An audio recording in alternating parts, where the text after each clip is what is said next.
station. They treat it like the red zone. Like, so she was up there. You can start up there, No, they usually don't even go back in until you go. You can, of course, follow like the DC guidance and Right, a lot of people. home. But when services starting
Good evening, everyone. Thank you all for coming on time. Appreciate it. The agenda shows 2 items for this evening. 857 St. Mark's, which is a do-over, and 97 St. Mark's, which is a first time. We may have a third item, 294 Albany Avenue, if you can all agree to allow the latecomer who has not submitted his materials for his presentation ahead of time for us to look at, but we can see whether or not that'll work for us. So I just want to see if we have a quorum, and I will be depending on Julia Neal from the board office to help us coordinate things. Nora Daniel, the Land Use Committee Secretary, and our Vice Chair, Yrsa Weatherspoon, to help keep us on track with information coming in through the chat. I'm hoping all of those folks are on the call as of this moment. And I'm trying to good evening. This is Yrsa. I'm on board. Hello, everyone. Thank you. And we also have Committee Secretary Nora Daniel, I hope, is with us. Not yet. She's a busy lady. She's also chairing the Youth and Education Committee, so we could talk about that. All right, so now first up is a do-over by the name of 875 St. Mark's Avenue. Wait, let me back up. I'm sorry. I hope everybody had a wonderful Thanksgiving. And you're all hale and hearty and getting ready for Christmas. So with that said, we can go into our business for the evening if we have a quorum. We have 23 members on the committee. A quorum would be 12. Ms. Weatherspoon, can you tell if we have a quorum? I'm checking, but I just want to bring to your attention, I was just waiting for you to get a breath. There is a question regarding the Atlantic Avenue. application is, will that be conducted today? Or That has will be a something preview, changed? not a vote. Just a Okay. preview, talk about it, feel it out, look at the different parts of it, and they haven't started their process yet. Okay, what about Albany? Because Albany Avenue, I something, think I saw the proponent come online, Cityscape. I don't believe we have their materials, but if we have time, we can walk through that. If the proponent has a presentation to make, we can do that. So I'm trying to see if we have a quorum. So I guess we need to do roll call. I'm not sure if you have the committee list, Ms. Witherspoon. If not, I'll let's do the see. roll call. Yeah, Okay. if you could do the roll call, that would be more efficient Alright. than me pulling it up. Okay, we'll make sure we're starting business with business. Okay, roll call starts with Princess Ben James. Princess Ben James, please. You're present, okay. John Buckles.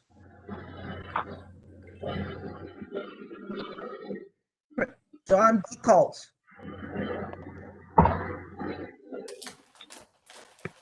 So John Buckles, okay. Robert Callahan. Present. Janet Collins. Here. Nora Daniel. James Ellis. Here. Kevin Farley. Here. Najani Granville. Najani Granville.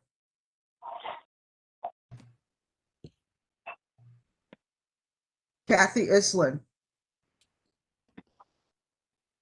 Kathy Islin. Here. Okay, thank you. Zerzima Jordan.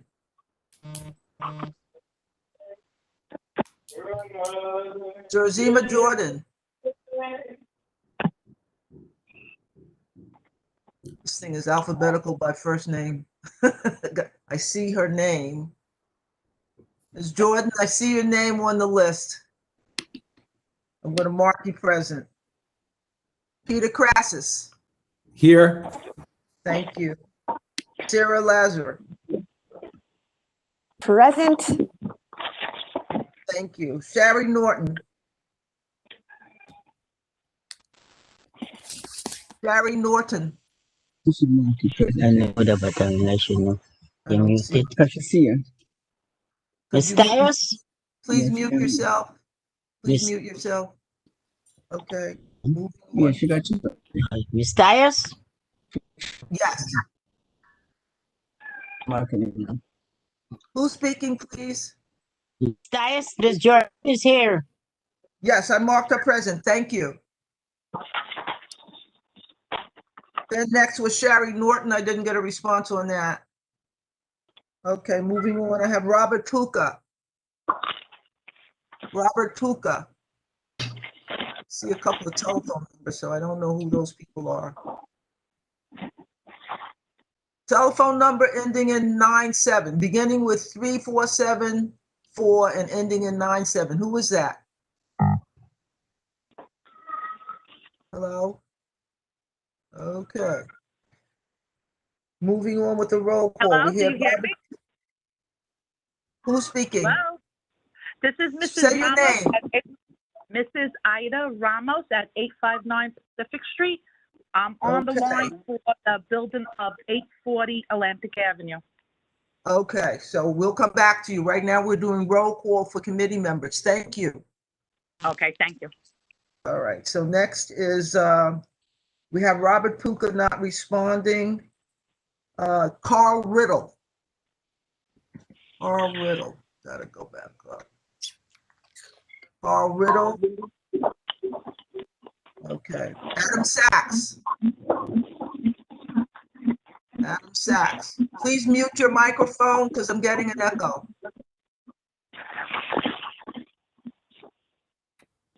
Adam Sachs. Meredith Staten is 394. I think, no, he's not on. All right. Ethel Ty is present. Gib Vaconi.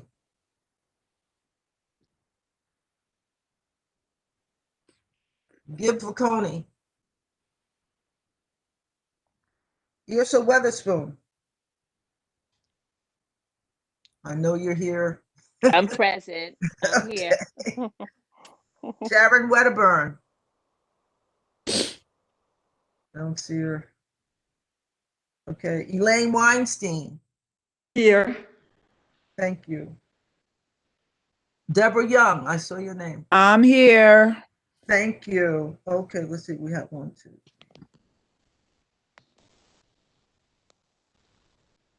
Okay, we have 13 out of 23. We have a quorum. Let's proceed with tonight's business. First item on the agenda is 875 St. Mark's Avenue. And I think I see Guy Cohn. Sorry, Ms. Tyus, Nora is here and she's trying to speak, but her audio is really low. This is James Ellis. Sorry to interrupt. Thank you. Thank you. Nora. You said Nora Daniels, right? Okay, so you're present. So we have a quorum, more than a quorum now. Thank you. So 624. This is good. All right.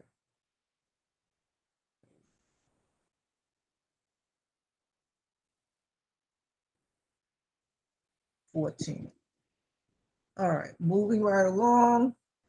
First item on the agenda is 875 St. Mark's Avenue, the Crown Heights North Historic District. And this is a second presentation by the architect for the project, which is to legalize the work referenced in the LPC, Landmarks Preservation Commission, list of violations. I still see 4 violations listed, same number as last time. The impression I got from the correspondence that I saw was that work had been done. As people can read in the agenda, item that was on the calendar for the board, the building is a small 7-unit co-op apartment building. The original developer went bankrupt in 2017 and abandoned the project before completing the removal of the landmarks violations, as well as obtaining the final certificate of occupancy. Originally, the developer obtained a LPC permit for resolving the violations before abandoning the project. Some of the work listed in the permit was done and some was not. We've been in talks with Landmarks, according to the proponent, and Landmarks is fully aware of the situation. Based on the work that was done, some of those violations have now been resolved, so that list should be shorter. At the staff level with the LPC, the remaining violations are what's listed above, which oddly enough is the same 4 violations that were listed the first time. But Mr. Cohn, please take us through this and unravel that mystery for us. Well, thank you, Mrs. Tyus. I appreciate the opportunity of speaking with everyone again tonight. Can everyone see my screen and the presentation that I put up? You need to make it bigger. Let's see. It's about as big as it can get. Okay.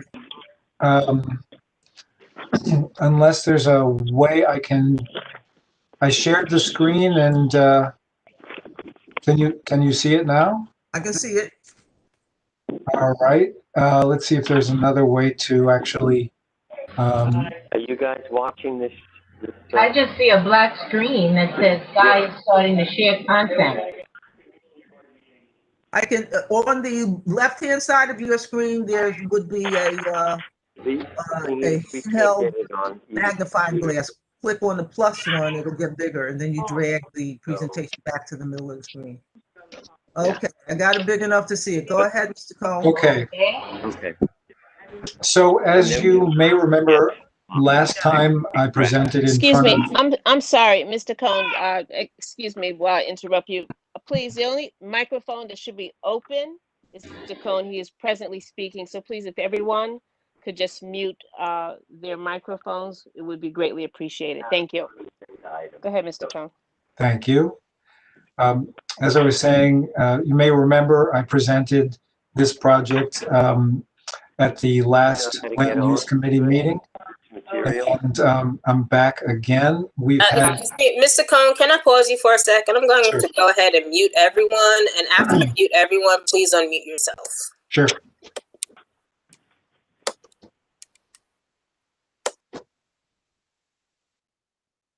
All right.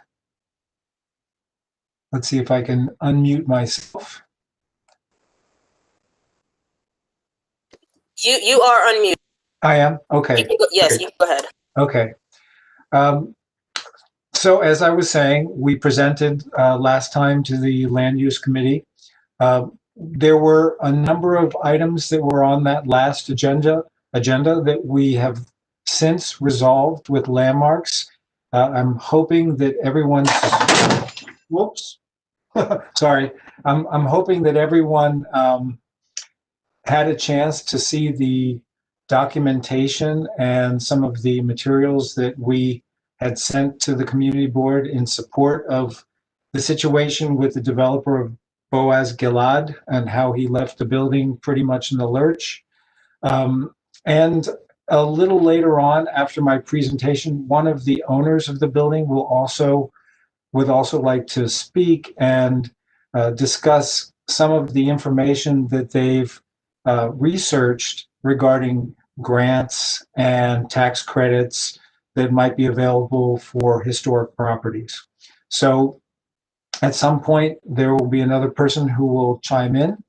I believe that I don't see her name up there yet, but maybe she's going to join a little bit later. So with that said, let me walk you through the project and explain a little bit about what we're doing now. So as I mentioned before, we had discussions with landmarks. A lot of the items that had been discussed prior to this were in discussion with the staff of landmarks. And since then, we've resolved all those items. The only remaining items left are the side bays on the building. And the reason that those items have to go to public hearing is because the material that was removed during the first, when the developer worked on the building was historic material. As you can see, the building is a Romanesque revival building, very much like a lot of the other buildings in this Crown Heights National Historic Register district. The architect was Magnus Dahlender, who was very well known for his sort of unique and fantastic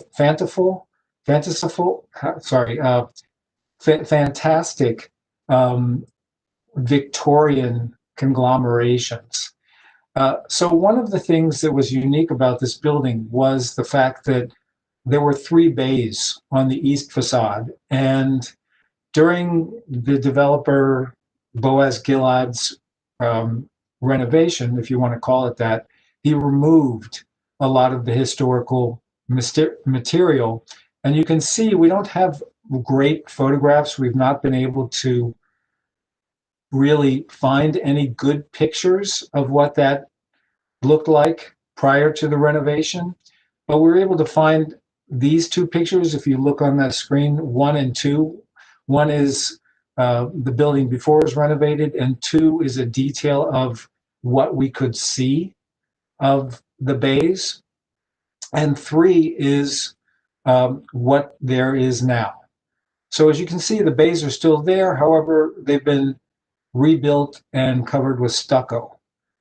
So there's remnants, but not all of the historic material.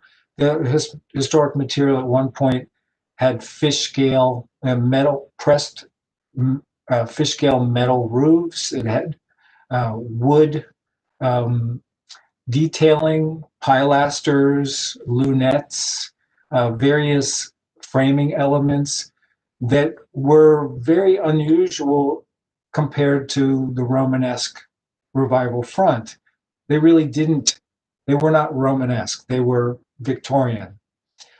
So in researching how to best deal with the situation and to prevent having to rebuild the entire bays, which would be extremely expensive and onerous to the owners of the building who live there now. We had discussions. Landmarks actually suggested that we try to recreate some of the original look of the materials with stucco. So with that said, let me go to the next slide. You can see on this slide what there is now. And these are photographs of 3 bays. I'll call them 1, 2, and 3. The first one, bay number 1, is a brick bay. That was not really affected. There was no work done on that. They didn't take any of the material away. Bay 2, which is right next to the brick bay, was a 3-story bay that had a lot of unique Victorian material on it, fish scale, as I mentioned, pressed metal, fish scale, roofing, stick work, pilasters, moldings, and you can see that they were kind of simplified and just kind of glazed over with the stucco. They kept the original shape. You can see the bottom third of the middle bay is still rounded, and the top 2 levels are angled.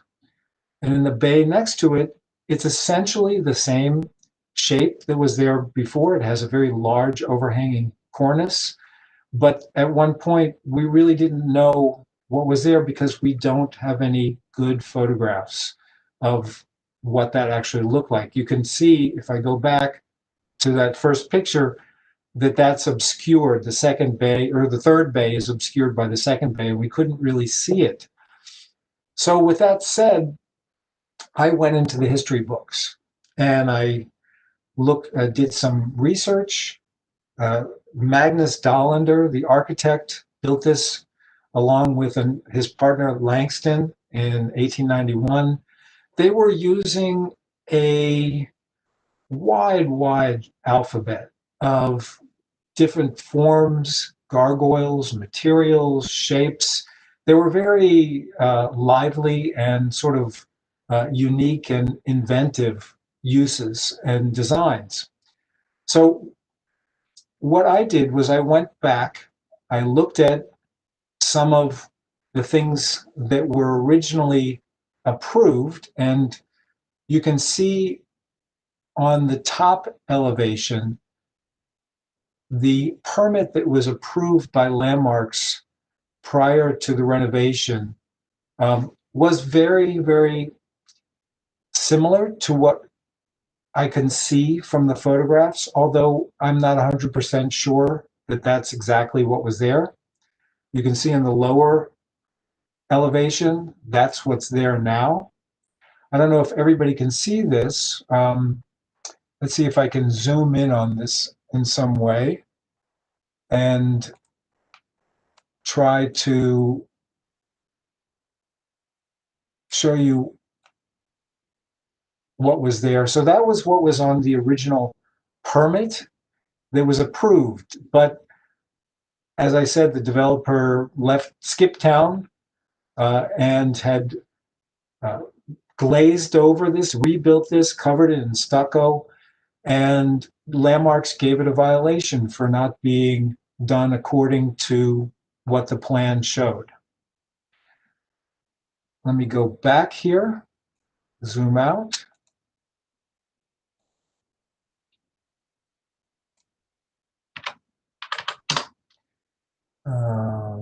Sorry. So what's there now is this. As you can see from the photographs that I showed you prior to that, this is what's there now. So let me go to the next page. And this is the elevation above, once again, is what's there now.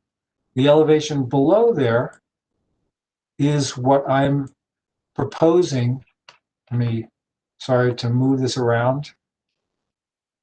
What I'm proposing to do, whoops, sorry.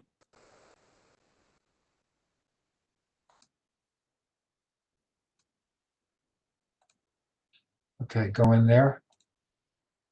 So this is what I'm proposing to do in stucco, which I think is better than what was originally proposed and permitted by Landmarks. I dug into Victorian pattern books. I looked at other buildings that Magnus Dollander did in Brooklyn and was able to recreate pretty much bay number 2 as close as we could to what I saw in the photograph, and then extrapolated bay number 3, which is this one. So let me go to the next page, which is a blow up.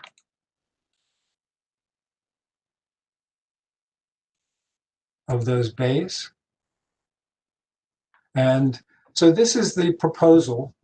There is an existing stained glass window in bay number 2 at the bottom portion, which Landmarks is fine with. It's not the same stained glass window that was proposed originally. I don't know what happened to that. Who knows where it went or what happened to it. But there's a stained glass window that's there now. And in discussions with Landmarks, they're perfectly fine with keeping it. What I've done is built up framing, pilasters, tried to recreate the fish scale roof on 2 levels, and actually recreated the exact framing at the upper 2 bays, which are these bays and these bays. So that's exactly the same as what was there originally. I was able to use my microscope and just determine that this is actually what was there. Except now we're proposing, and based on our presentation with you and Landmarks, we'd like you to let us do this in stucco, because rebuilding it in wood would be so invasive and intrusive that we'd have to rip out all the walls and redo them. And with a good craftsman, I think some of these profiles are very easily replicated. There are some things that we're suggesting doing, such as the medallion, which, if I go to the next page,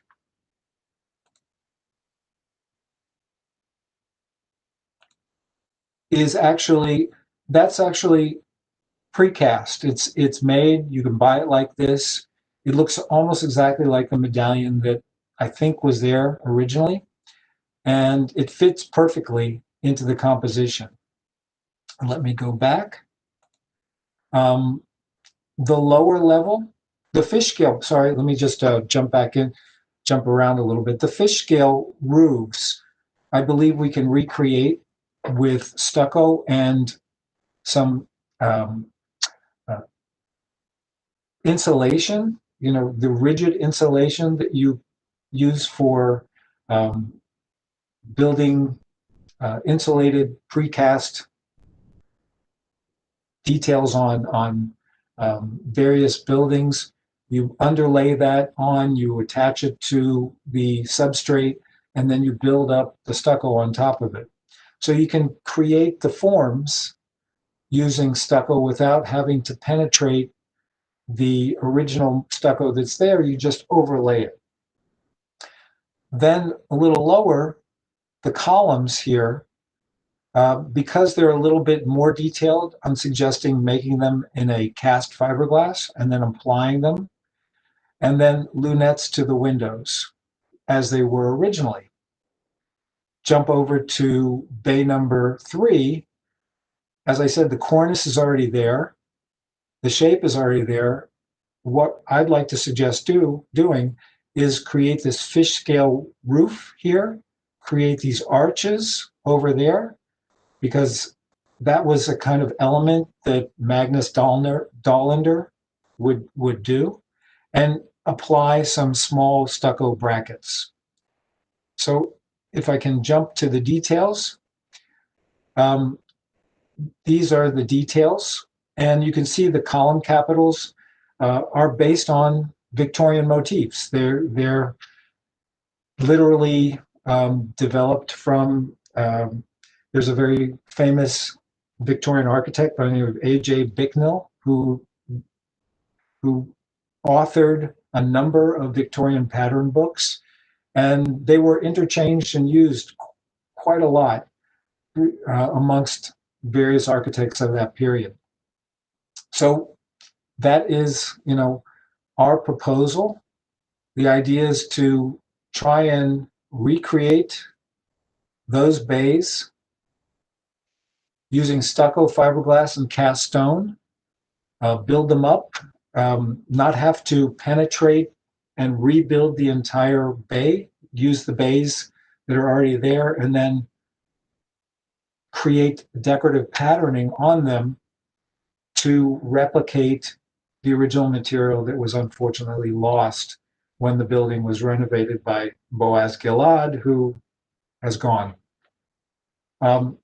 And with that said, I don't know if Dina, who happened to be one of the people who was going to come in and speak, is on. Is Dina Hi on? guys. Excuse me. Hi guys. Hold on. Hold It's on. Mandy. Good afternoon. Oh, Mandy. Good afternoon. Hello. Hold on, Yes. Mr. Cohn. Yes. Before Mandy and or Dina speak, there was a question. Okay. I thought if we could answer that, that would be great before they begin. Sure. Was in terms of the color that's being used for the stucco. Yes. And there was a question also, a part of that question about also inquiring about the design elements. Did you get to capture all of those? Well, let me address the color aspect. Originally, let me go back to the photograph.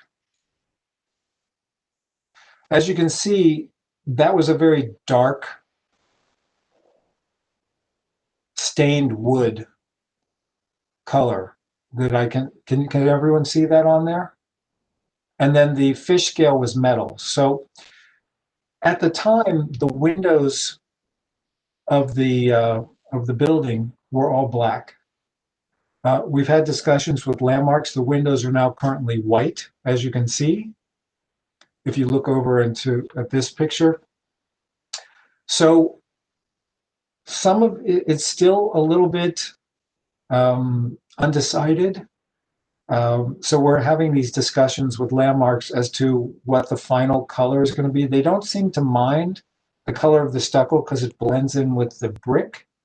But ultimately, when we present to Landmarks in our discussions with the deputy commissioner and the staff member, we'll touch on that. I think it has to be clarified what they would actually like to see. Personally, if it was up to me 100%, I don't mind the red stucco. I think it kind of blends in nicely with the building, although I think I might tint the roofs a lighter gray to match the stone color of the front. And the other question had to do with what was the other design question? elements? Design elements. I didn't see the question. I don't have the chat on. Let me see. I'm telling you what it is. It was a two-parter.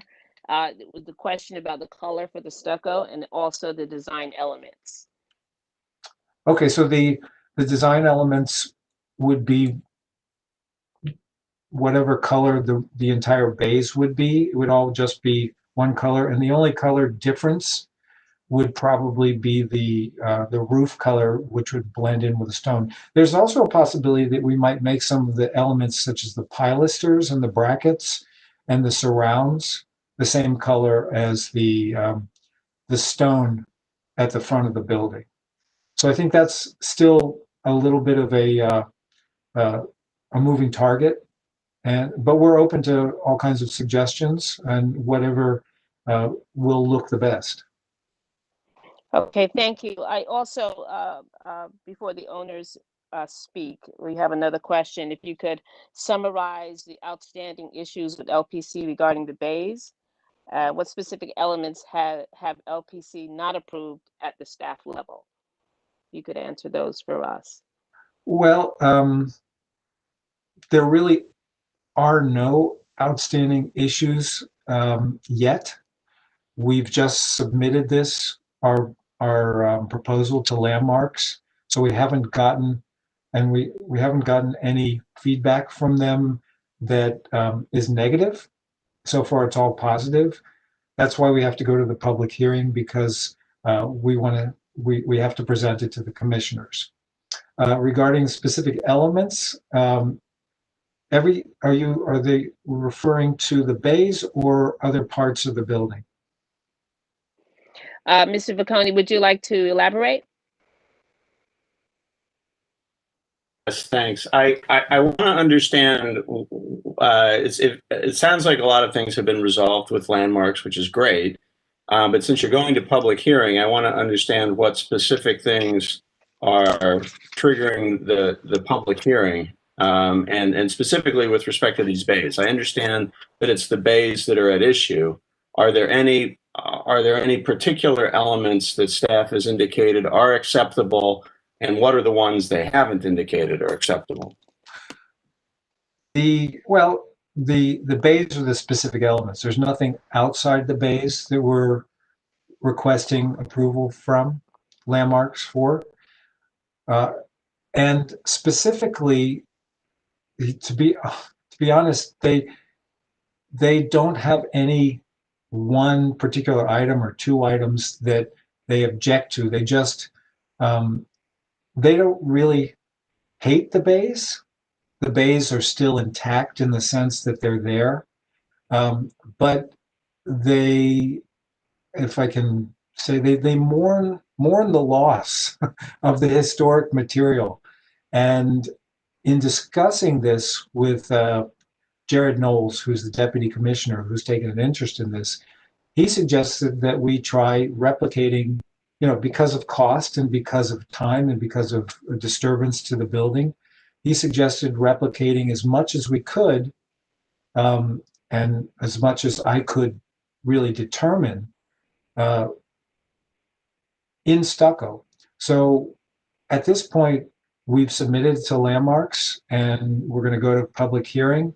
We haven't gotten any feedback negatively from staff level or from Jared Knowles. So we're as long as the community board is okay with what we're doing, and that's why we postponed it initially, because we had things to work out still at staff level with LPC, so that the community board would have a say and also have some input into the process. So we're open to suggestions from you if you think there's a way to improve it. Okay, Mr. Vacconi, you done?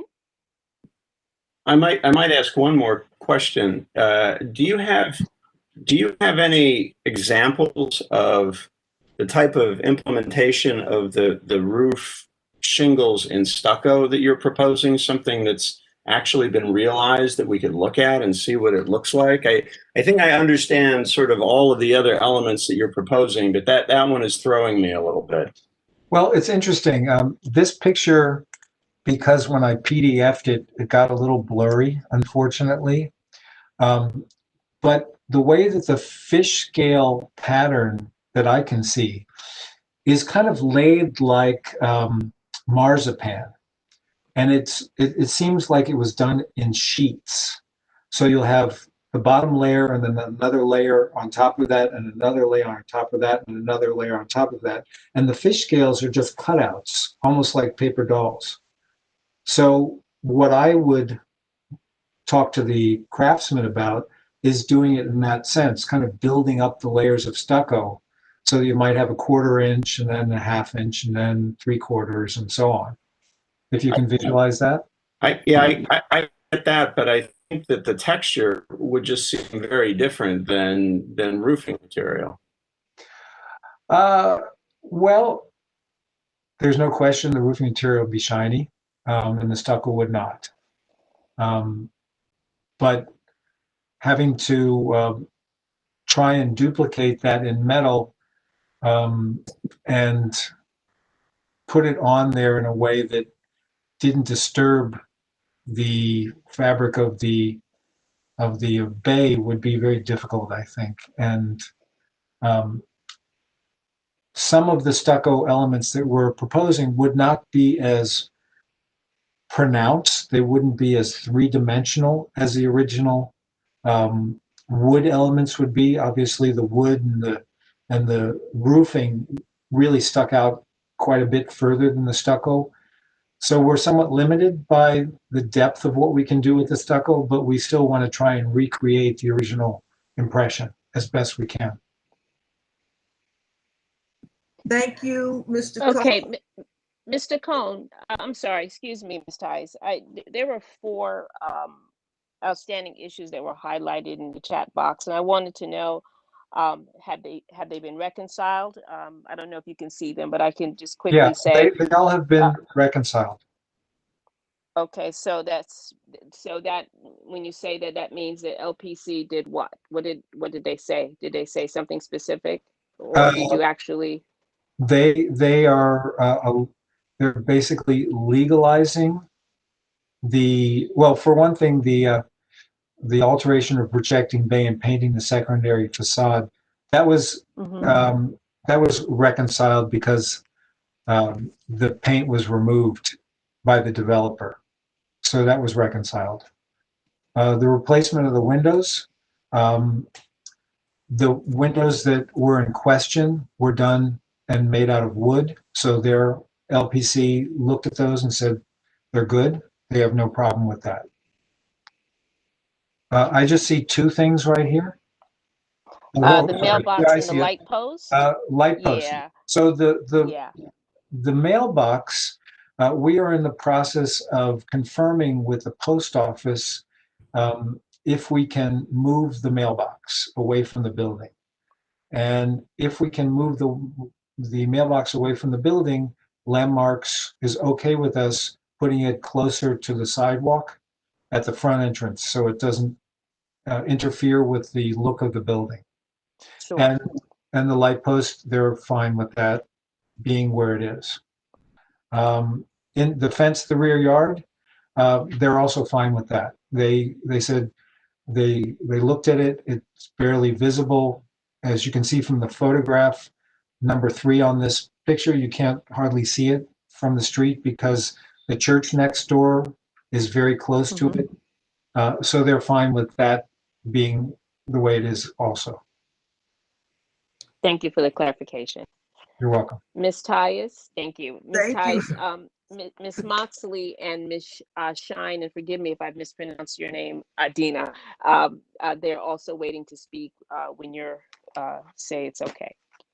Thank you, Ms. Weatherspoon. I just wanted to share some of my past experience with similar issues from other projects that have come before the committee. On the stucco, there is a particular composite type that is recommended for work on historic buildings. So if you're wedded to the stucco, I implore you to check on the consistency and ask the supplier. There are a couple of main suppliers. I don't have the name in front of me, even though I have a bag of it sitting here in my study that I used to show LPC what I was doing on a property I have. So that's one thing. The other thing is that there are sources of wooden fish scale that you may be able to buy that would shorten the time and last a lot longer than the standard stucco. So I implore you to look for the historic composite stucco. It'll last longer, or use the wooden fish scale that could be available from a supplier like Dykes Lumber here in Brooklyn. Okay, that's all I would have to ask you. I'm glad you went through the list of violations and explained how those have been addressed. So this is the kind of stuff you only want to do once every 20 or 30 years. So I implore you to dig into sources for assisting on the finance. So if your clients have a couple of short comments they want to make on what their findings were for the tax credit opportunities and the grant opportunities, that'd be great to share that. But let's keep it short, less than 4 minutes, please. Thank you. Thank you Ms. so much, Moxley? Ms. Tyus. Yes, thank you. Thank you very much. And I really appreciate everyone's time this evening. I will certainly keep it short. We have done a fair amount of research on what's available to us as far as some grants and tax benefits. What we have found is that there are some limited options for private owners, which is what our building would be considered. And we also have found that most of the grants and tax credits are typically linked to rehabilitation projects, which unfortunately our work would be classified as corrective work. So that doesn't mean that we won't try to get some grants and see what we can do as far as that goes. But just in our initial research, we found that we may be not eligible for as much as we could hope for. We did find that there are some federal historic rehab tax credits, which is a 20% tax credit. Again, focused on rehabilitative work.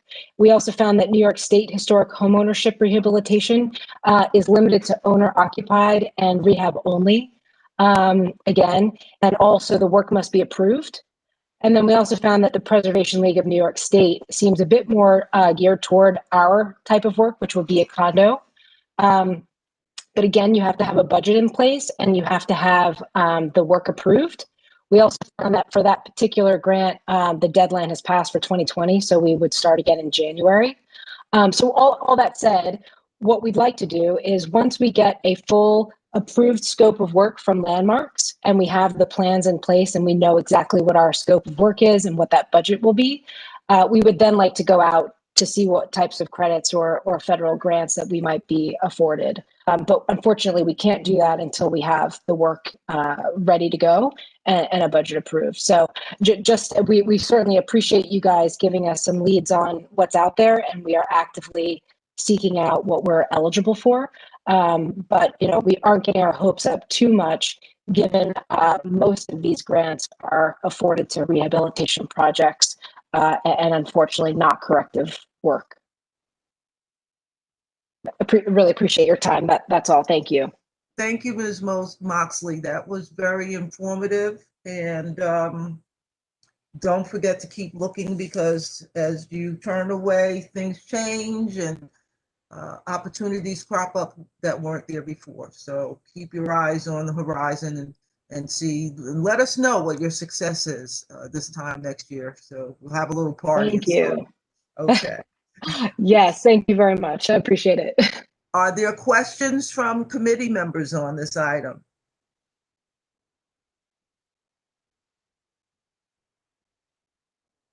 Yeah, I just put one in the chat. This is Deborah Young.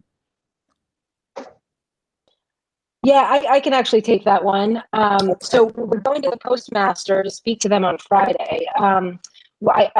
I won't share my screen to waste some time, but basically what we've gotten approval from Landmarks is if we just flip the mailbox in front of where the garbage cans are today, Landmark seems to be fine with that. So that's approximately 20 feet to move the mailboxes, and it would actually just move the mailboxes closer to the sidewalk, in essence, making it slightly easier for the post office to access the mailboxes. So we don't anticipate any pushback from them because it's only moving the mailboxes 20 feet or so closer to the street. Okay. All right. Thank you.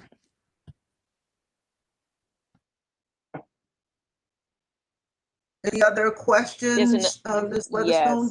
Yes, there is another question here from Robert Callahan.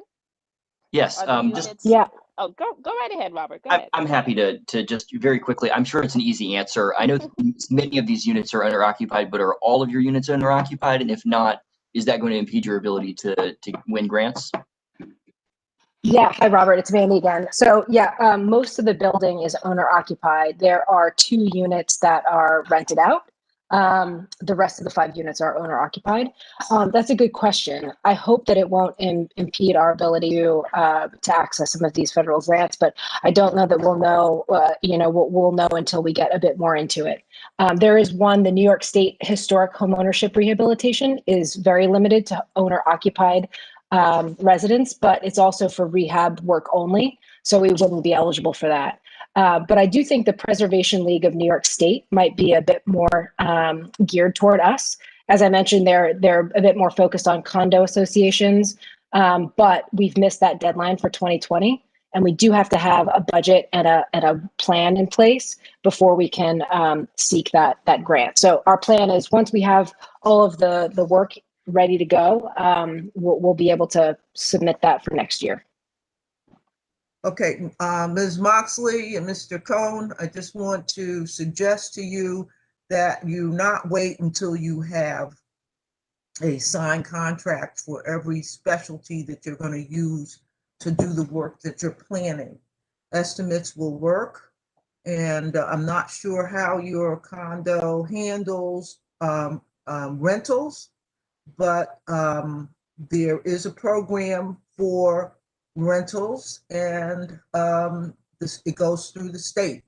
So you want to explore that to see if that might help you with the other apartments, given that the work is being done on the building as a whole and not on individual apartments.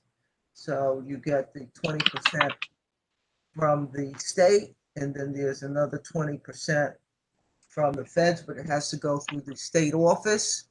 And for the things that are not corrective, that are prospective, to maintain the building and maybe improve some things while you're doing this, those items should be available. Okay, so. Thank you. I just want to mention one thing. We've already started sending this out to various contractors to get pricing, but it probably will take a couple weeks before we get comprehensive pricing on this.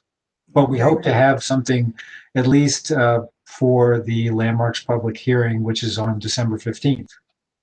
Okay, well, they're not so much interested in your finances. They just want to see you get it done. So that's true. Anything else on this, I'm asking the committee members to come forward with a motion on what you've heard this evening on this project at 875 St. Mark's Avenue to legalize things that the prior owner did outside of LPC's approvals.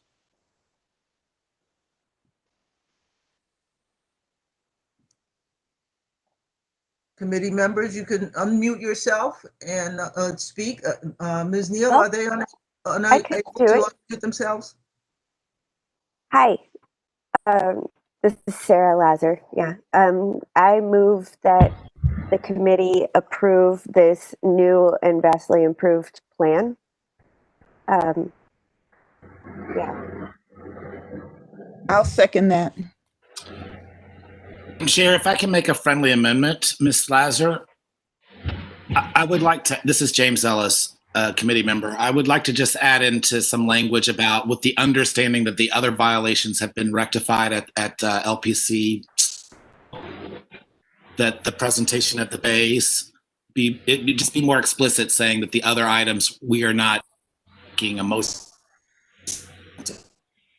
You beat me to the punch, Mr. Ellis. We need to have a specific, some specificity to the motion. Ms. Lazar, do you want to recap your motion and accept the friendly amendment? Yes, I accept all language that Mr. Ellis just used. I just can't remember all of it. Okay. Accept it. So we have a motion on the floor to support the legalization of the work on the bays at 875 St. Mark's Avenue using historic composite stucco. And we recognize that LPC has removed violations numbered in the original presentation, ending in 1025, 1027, 1032, and 1033 have been approved at staff level. So is that accurate?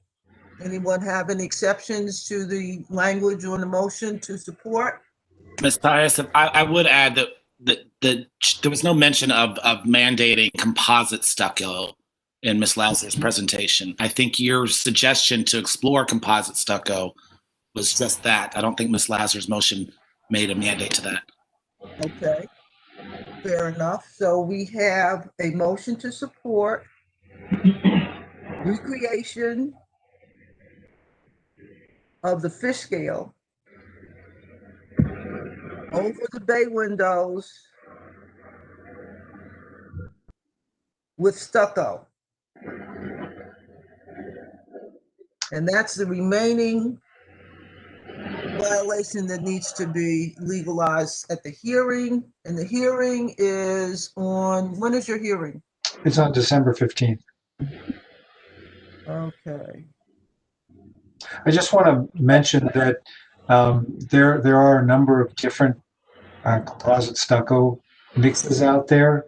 So if we could just say generally stucco, I'm obviously going to use what I think is going to be the best and the most durable product. There's things made by Cathedral Stone and various other things. Absolutely, absolutely. Okay. Absolutely. Not a mandate as Mr. Ellis misinterpreted. It is just trying to be wisely spending money and not having to do things every 3 years. Absolutely. I don't want to do all this work and have it come down in 3 years. Yes, and change colors. Absolutely. And absorb and turn black with mold and all the other stuff that happens to stucco. Right. Okay, so now we have a motion on the floor from Ms. Lazarus, second from Ms. Young, and a friendly amendment from Mr. Ellis to specify that the violations listed from the original hearing have been resolved at staff level. And I would like to call a roll on this. Ms. Weatherspoon, do you have a roll for this, or should I call the roll? Yes, I do. But I just want to speak about a few things that have entered into the chat. Okay. One, Mr. Vacconi thinks that the motion is far more than the fish scales. Okay. It's for everything proposed for the bays, and there's an agreement there with Ms. Iceland. There's wood framing for the windows, and Mr. Ellis believes that we still need Ms. Young to officially accept, which is true, the friendly amendment. Does she accept the amendment as it is now Thank you to Ms. Lazarus' motion. Yes. Sarah needs to accept these amendments. We need to recap. Could you spell it out? I'm not seeing these things in the chat. I don't know why. I'm fine with the broader version of the motion. Yes. Okay. Let me just, Mr. Vacconi, do you want to elaborate, or are you fine? Yeah, sure. I mean, even Ms. Iceland, yeah. Just very briefly, I mean, this is an application for a bunch of work that's all been detailed by the architect and presented in these plans, and that's what we're voting on. It extends to more than the fish scales. Okay. So we're voting on everything that's being presented, and the motion, as I understand it, has been made to recommend it being approved by the board. Okay, thank you, Gib. What we're voting on then, short and sweet, is to recreate the bay windows using stucco and wood, other appropriate materials. How's that? Works for me. I just want to mention there's really no wood we're using. There's no wood framing for the windows? The windows are already there. We're suggesting a fiberglass pilaster. Okay. Inserted. So if I can just suggest that you reference the drawing numbers and the date, maybe that would work. Okay. What is the drawing number and the date? Well, it's this particular drawing, which has all the details, is LPC 005 and LPC 006, which shows all the details. Okay, the date? And the date is 12/1/20. Okay, good. So that's what we're voting on, folks. I'd like to get a roll call on this now in support of making these changes as outlined so far. Okay. Can you please read the motion again in its entirety? We're supporting the recreation of the bay windows using drawings LPC 005 and 006 of December 1st, 2020.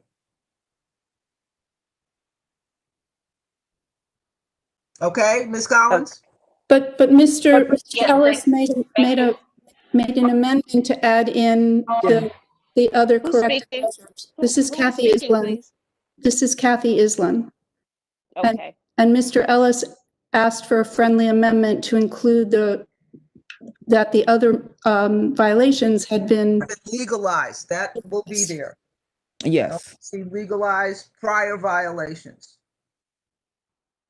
Okay, have we finally arrived at the language that makes everybody happy? Okay. I just want to just verify, Ms. Young, have you seconded the Yes. amended? Okay. Thank you so much. I'm on board. Yes, I second. Okay. I still second. Okay. And I want to thank everybody for that, for the friendly amendments. Most appropriate. Okay. All right, so Sarah's good. Deborah Young is good. Mr. Ellis are you okay with all of this? Yes, ma'am. Thank you. Okay, so I'm going to call the roll. All in support. Princess Ben James. Princess Ben James.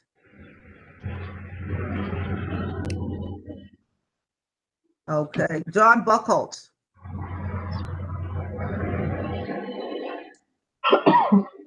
Here, yes. You're voting yes. And John Callahan, Robert Callahan. I'm voting yes. Janet Collins. Abstain. Nora Daniel. Yes. James Ellis.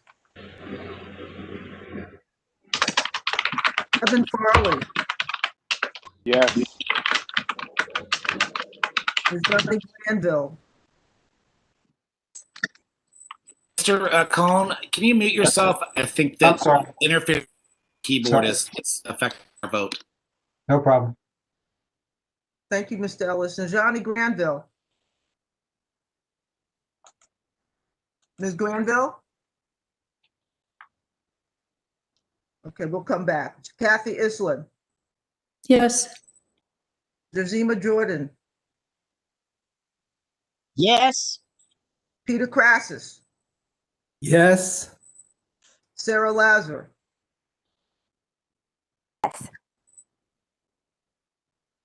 Was that a yes? Yes, of course it was a Yes. Sherry Norton. I hope so. Sherry Norton. Robert Puka. Carl Riddle. Wait, let me back up. Robert Puka. Carl Riddle. Adam Sachs. Meredith Staten.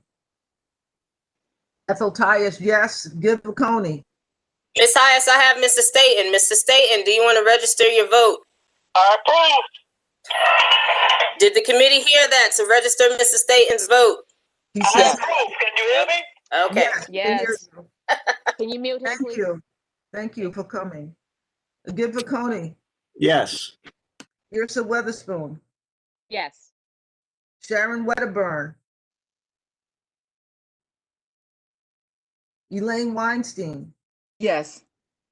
Deborah Young. Yes. Okay. James, yes. Can you hear me now? Now I can hear you. This sounds like Johnny Granville. Yes. Okay. I believe also Princess just registered her vote. Okay. Which was a yes? Yes. Okay. So it sounds like we have 16, 1, 2, 3, 4, 5, 6, 7. Ms. Neal, I have 17. What do you have?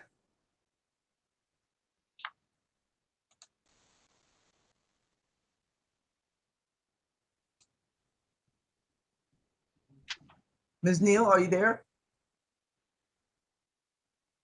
I have not been keeping the roll. That was not my agreement this evening.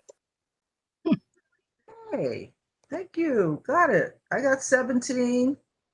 And that'll be it, because I don't think I asked Ms. Weatherspoon to do it. Yosha, were you able to follow up on that? No. Okay, so we have 17. Trust me. All right, so.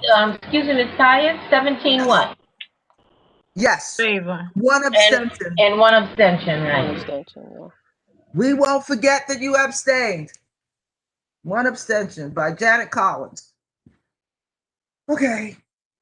Again, this item will go for hearing on LPC Tuesday, the 15th of December. We wish you luck. And thank you for coming back. And I'm glad you were able to find some resolutions to these issues. Thank you for your patience and understanding and working with us on this.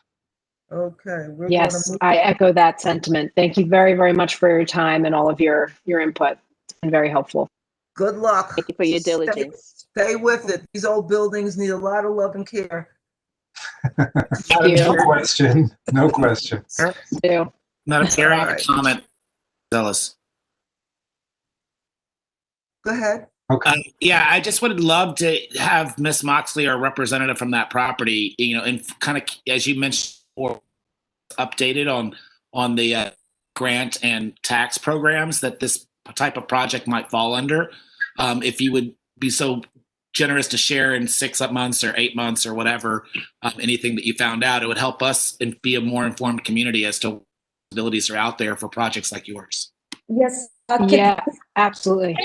Could you possibly send us the best email address to keep you abreast of our progress and just where we are in general, and where would we communicate this information? That would be to the board office. Okay. And my email address is eetias@gmail.com. Yes. So between those two, and Mr. Ellis does, would you want to share your email address, Mr. Ellis? Sure, I'll put it in the chat. Okay. Excellent. Thank you so much. You're very, very welcome. Okay, so Have a good evening, everyone. Good evening. Have a good evening. Bye-bye. See you soon. So moving along to 97 St. Mark's Avenue. This is an application for a new stair bulkhead and roof terrace, mechanical equipment to be located at roof adjacent to the new bulkhead. And this is in the Prospect Heights Historic District. And I'm not sure who's speaking for this application. Yes, it's Brian Ripple. I'm the architect. I'm the applicant. Repeat your name, please. Brian Ripple. Brian Ripple. Okay. R-I-P-P-L-E. Okay. R-I-P-E-L. And all right. Can you see my screen? Yes. So this is an application for 97 St. Mark's Ave. It's between Flatbush and Carlton. I still can't see the screen. My screen is still black. I'm sorry to interrupt, but just so that you all know, I put it in chat. Nothing's changing. Okay, I'm sorry, Ms. Collins. Did you leave and come back like I asked you to in the private chat?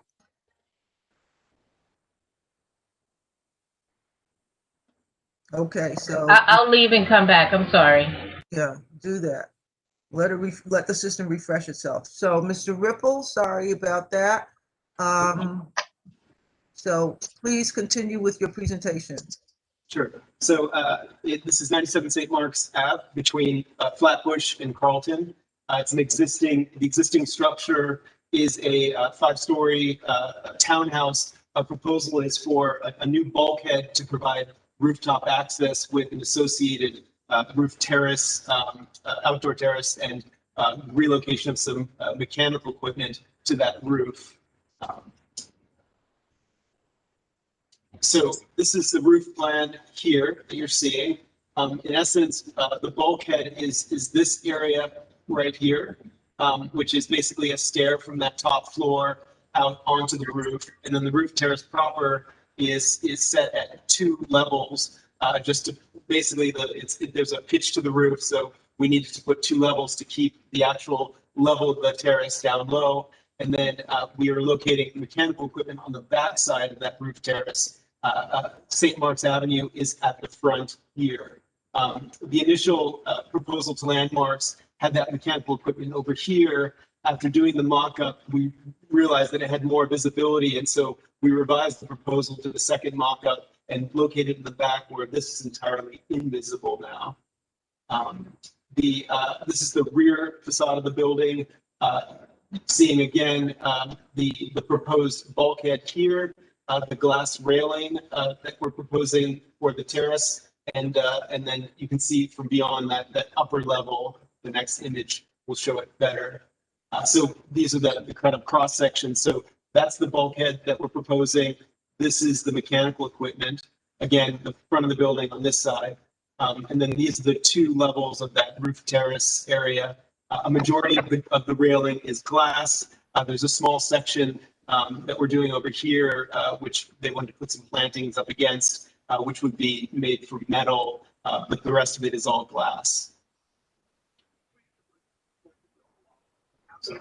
This is the 3-dimensional rendering of what's proposed. So again, the actual stair bulkhead, glass railings on most of it, and then a small area here that would be just solid metal. The materials are, the bulkhead would be clad in an aluminum metal cladding, and painted aluminum also for the mechanical enclosure. And then the surface would be porcelain pavers on pedestals. We constructed a mock-up as Landmarks have requested. This is just a view to give you a sense. I'm standing up in front of the building, looking towards the back. Again, you can see that basic scenario here of the bulkhead. Where you're seeing the mesh on the railing is the solid portion, as opposed to where it's just the frame is the glass portion. Last view of that. And then in terms of visibility, there's very, very limited visibility. These photos are taken basically as we approach the building from St. Mark's Avenue. There's a moment when you're on the same side of the street, there's 0 visibility. From the opposing side of the street, there's one moment where there's about 18 inches of visibility popping up right here that you can see. And that's taken basically, that's this location right here. So it's across the street, closer to Flatbush. And then you can barely see it here, just a glimmer of orange. Again, as you move about 15 feet forward, a very, very slight degree there of visibility. Beyond that, it's invisible the entire rest of the street. From Carlton Avenue, which is 400 feet away from the proposal, there's no visibility except for there's one moment where there's a vacant lot that's here where you can see both the railing and the bulkhead, again, from the position across the street of Carlton Avenue. At that point on the diagonal, you're about 450 feet away. And then continuing around onto Bergen Street. Bergen Street it's virtually invisible. We speculate that when the trees are fully, no leaves on the trees, there may be a glimpse of visibility at the top of the bulkhead from across the street on Bergen over here. And no other visibility of note. So that's the proposal and the presentation that we have. I'm happy to answer any questions that people may have about it. Okay. I'm going to, we have a couple. Gib, can you go ahead and just question? Sure. Hi, this is Gib Bocconi. I visited the site earlier today. I wanted to see what the mock-ups looked like, but I could not see them from the angles that are shown in your photographs. And it looks to me like they're no longer there. Is that right? Yes, there was it toppled over with all of the heavy winds. It's actually, we tried to have it back in place prior to tonight. It's being reassembled tomorrow. This was erected back in early October, and it weathered about 3 or 4 storms, but it got knocked over either in this most recent one or the previous one. I'm not sure which. So apologies for that. It'll be back up tomorrow. So, okay, so that will be back up tomorrow. One other question I have, what's the setback from the back wall, the rear facade for the railing you're proposing? For this railing here? Yeah, There's an existing, let me go. I don't know if I have the exact dimension. It's about, let me see if I have it in the elevation. One moment. It's not dimensioned in the plans. Yeah, it's not dimensioned. It's about 18 inches setback. And I can confirm that via email with you. Okay. And why are we going with a glass? Why are we putting glass on the railing up there? First of all, it just seemed like it would disappear, and the owners really liked it. We weren't trying to. It's obviously not a historic element on the building, so we were just differentiating it. And so the notion was that it's less visible, and they like that effect. Okay, Ms. Weatherspoon, other questions? Yes, we have a question. Does the work include the addition of permeable surfaces, stormwater absorption? To the roof, I'm sorry? Does the work include addition of permeable surfaces? At present, no. It's we're adding porcelain pavers to the roof. And as well as the stormwater absorption, that would be the same? Yeah, we're not changing the storm drainage at all. The existing leader just remains. The existing roof is existing. We are only adding on top of that. It's a floating system on top of it. Okay, Mr. Buckholz, does that answer your question? Where is? I'm sorry. Does that answer your question? Is there anything you wanted to say with regard? He's not answering. Okay, we're going to move on to. Spoke for itself. I understand the answer. Thank you. Oh, okay, great. Okay, excellent, excellent. Ms. Weinstein is wondering, is there any way you can judge the noise level from the bulkhead? Of the mechanical equipment? Yeah. Yes, that's correct. Yeah, I don't have the exact decibel ratings, but this is a mini split system. The condensing units are very, very quiet, and these are actually relocated. So there were existing units that are mounted on the back of the building that are going to be relocated to this. We're augmenting it with 2 additional ones, but there's 3 existing units there. So we'll be adding 2 additional, but there's no, the actual adjacent structures are quite a bit. We go back to the photos. We're locating that equipment over here, and it's quite a bit higher than the adjacent building. So I would actually expect that it's going to be quieter than what they presently have because the existing units are on the back wall of the building. Okay, thank you very much. Thank you. Are there any other questions before we move on? No one. I have some questions. Sure, Ms. Tice. Thank you. How many units in the building, and what is the mechanical equipment that you're planning to service those units? Sure, it's just a 2-family structure. So owner occupied and then a rental apartment, and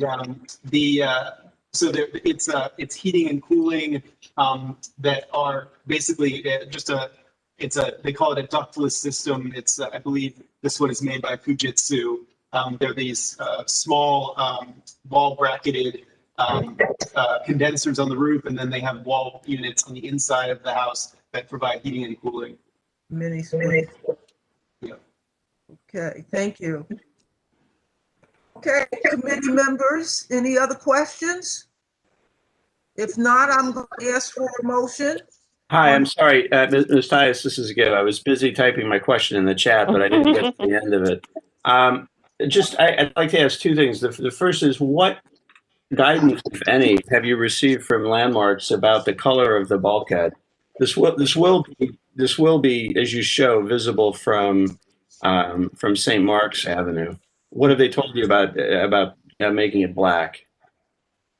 They didn't express an opinion on it one way or the other, to be honest.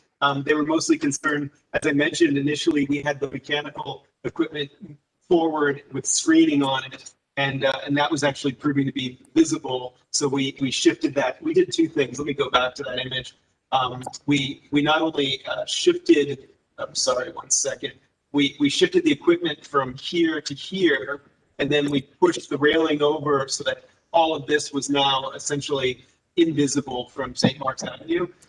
And so they have not commented on the color per se.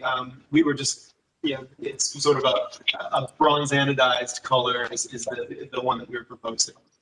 Right. Now I realize that it's not fully visible from the street, but did you not want to do something, locate it in a way that would make it not visible at all? It seems like if you moved it, you might still have some opportunity to move it closer to the back of the building, or potentially move it to the other side of the building, the east wall rather than the west wall, where it wouldn't likely be visible at all. Yeah, so the existing location is nested on top of the existing stairway of the entire building. And so imagine that presently there's a bulkhead. Actually, I'll go back to my photograph. You can see it. The bulkhead, the mock-up photograph, sorry, for a moment. So presently the stair terminates here, and there's a scuttle hatch with ladder. And so in essence, we are basically nesting this right on top of the existing stair. It's the only way that it would be accessible from that existing stair. And then both the height and the location was dependent upon the headroom clearance that we have coming from below. So we pushed it as far back and made it as low as possible. And I mean, we would have obviously loved to have it been entirely invisible. And in fact, we thought we had achieved it. We're surprised to see that little bit of visibility in the revision. But at this point, we've got a minimum elevation at the landing. We just have enough to get kind of a 7'6" landing headroom and the structure above it. That's what's dictating kind of the height of it. And then again, this position here is essentially because it's following the line of the stair below. Yeah, no, I get that. It's convenient for the owners to have it line up with the stairwell down there, but it does create the effect of being able to see it from St. Mark's. Understood. Okay, Mr. Vicconi, possibly you want to recommend another color? No, no, not necessarily. I just wondered if it had been discussed with Landmarks. Thank you. Are there any other questions? I don't see any in the chat. Ms. Weatherspoon, am I missing any? No, there are no more lodged. All right, then again, I call for a motion on this item.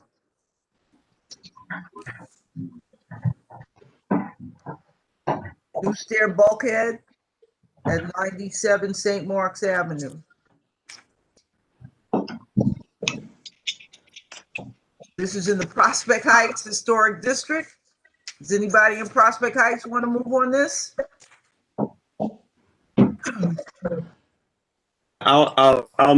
Just to move it, I'll move that that we recommend approval of the application.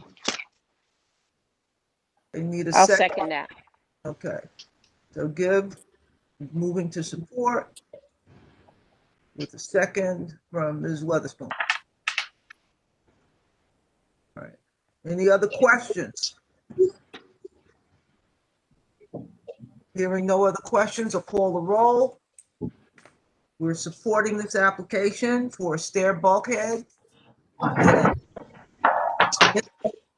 Hello?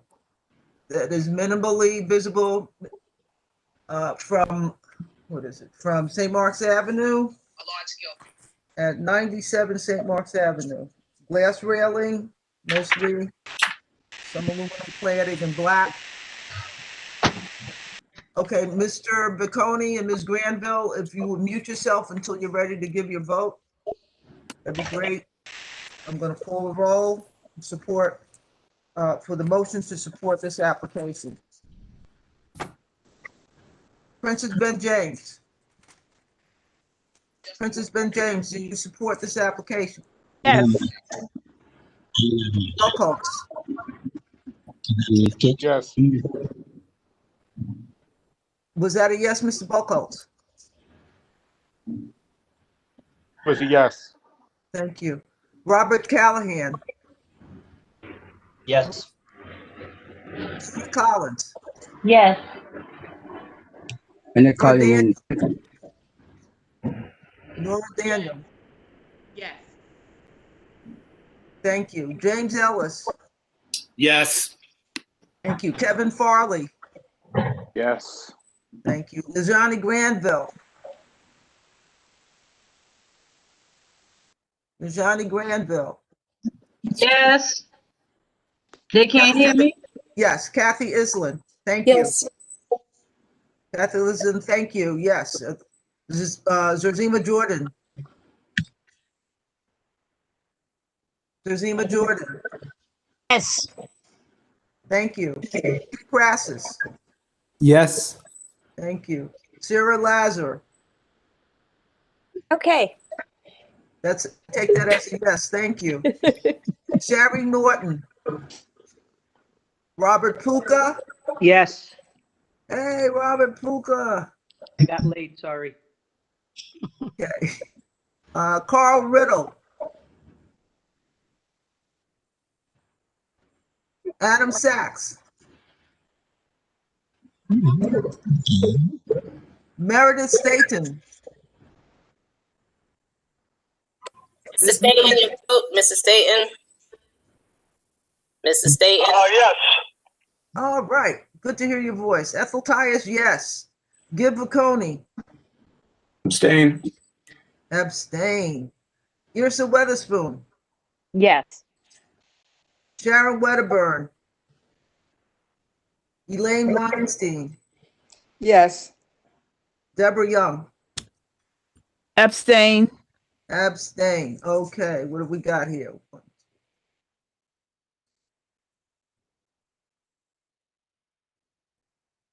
We have 16 yes and 2 abstentions. Motion I got passes. 17. You have 17. 1, 2, 3, 4, 5, 6. You're right. 17. I can't count. Okay. We have 17 yes and 2 abstentions. And the item is passed and goes to LPC for Tuesday, December 15th. As you all know, these are online now. So if you want to watch that, it will be there for you. We've been calendared for next month. I think they already have filled up. So it's the January meeting. January. What date? I will look it up. Pardon 1 second.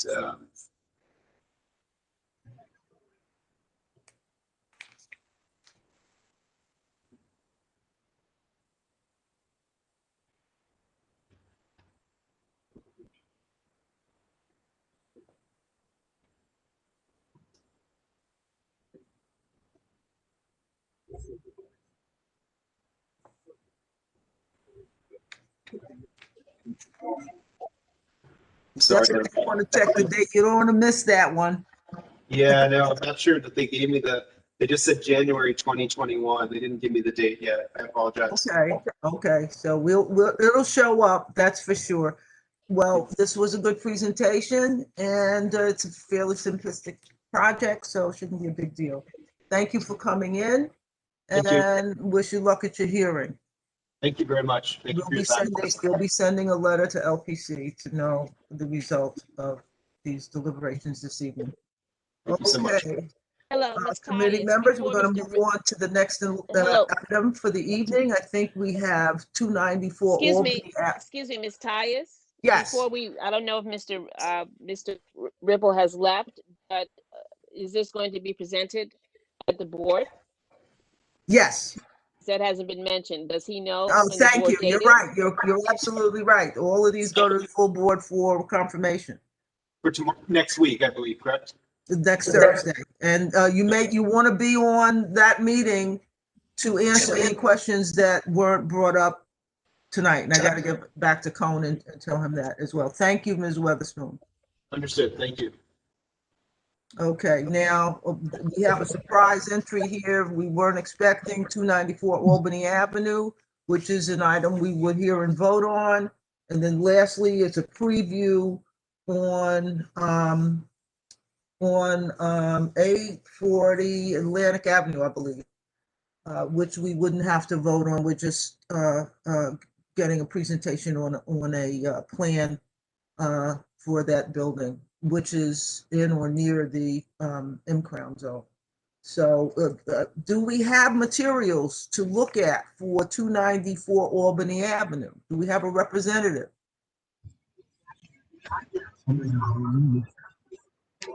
Hello? Hello? Do you hear me? Yes. Hello, my name is Mariam. I'm project manager of 294 Albany. We Your sent... last name? Sorry? Your last name. Mariam Kabanadze. Okay. You have to spell that for me. I don't see you listed anywhere. K. Slowly. Kapanadze. Okay.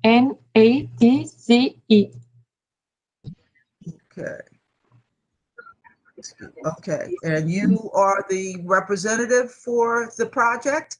Yes. Okay. Do you have materials to present? We sent application by email. Do you have anything you can present on screen? Okay, I can share.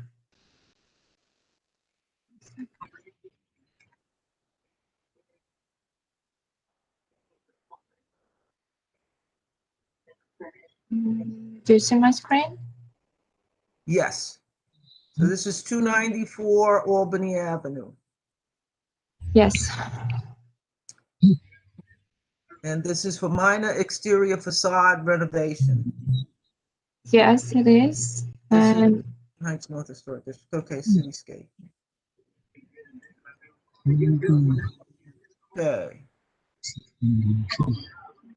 so this is the rear yard. We have window change here.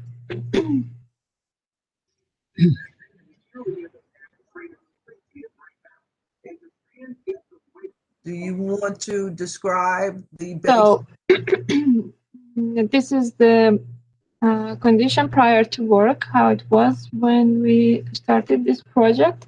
And after they did this sliding door because we're gonna have deck here at the top of extension. Okay, I'm sorry, Miriam, can you make your screen big enough so that your presentation takes the whole screen? Thank you. Okay, sorry about that. All right. All right. You have my attention. So this window, actually this sliding door is visible from the street of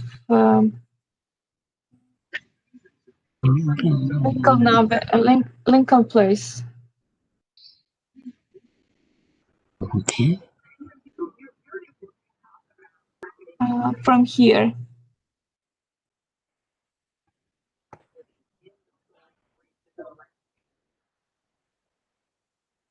This is how it is now. Yes, it's a Lincoln Place. This is view from street. Okay. This small portion is visible from some places.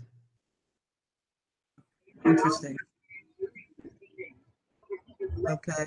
What else do we need to know? And so we're proposing to so do it as brick as it was in previous condition. We had some arch here, But we're planning to do it like all wide of the sliding door. Why didn't you give my mother braces? She didn't want it then. She said she was supposed to get. Sorry, Ms. Jordan, Excuse could me. you close your mic? Yeah. I'm going to unmute all, and the presenter, you can go ahead and unmute yourself in about 5 seconds.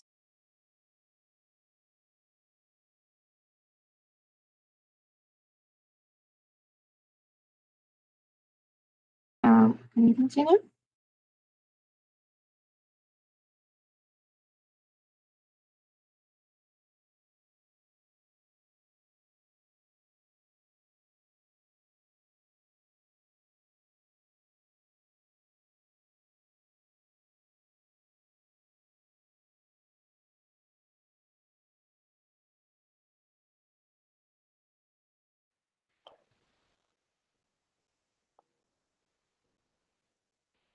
Is there something else we should know? We're not, yeah. Miriam, is there something else we should know about the project? Actually, that's all. That's only this sliding door. Okay. And you want to talk about the composition of the door or anything like that? Yes, we have this sliding door. Details, dimensions, everything. How it's actually we have it already presented with pictures, but there is all details of this door. How big is it? This is 8 feet. 8 feet by 5 and 9. Okay. And so this door opens out onto a rear deck? Yes, rear deck. It looks like there's barely any safety issues there from the pictures. The drawings show a safety railing. What will that be? Because I don't see it in the picture that you showed. So this is the deck we have proposed at the top of this extension, and this deck is until here. We have some column here for support this deck, so it will be metal deck, this portion. What color? We have, I didn't present it here, but it is brown. I remember. We don't have color here, but it will be brown. Brown. Okay. What else do we need to know about the project? Is the door already installed? Yes. It's already so. Yes, it is. But the railing is not there from what I can see. No, railing is not, and deck is not also yet. Okay. I have a question. A lot of the time in these presentations, people show what the buildings on either side of the site in question, what the back of those buildings look like, so that we can compare. Do you have pictures like that? Sorry, I didn't understand. Which pictures?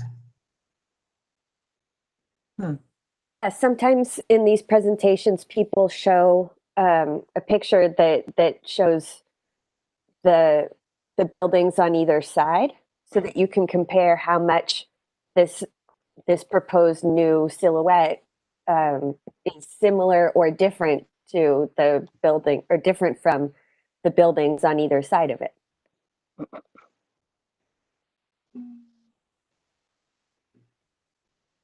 No, we don't have neighbors pictures from back. Do you have the block building footprint map?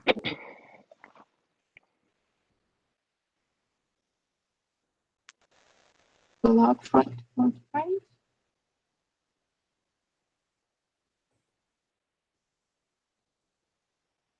The Sanborn map.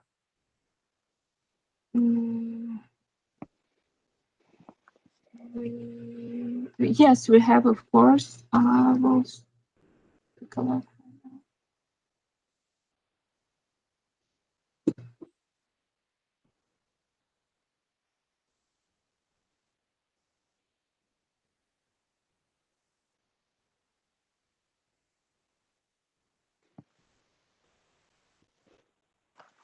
Maybe I missed it. Has this information been emailed to the district office so I can circulate it to the land use committee? Map? Julia, this is James. It was in our Dropbox file. 294 Albany? Yes. Okay.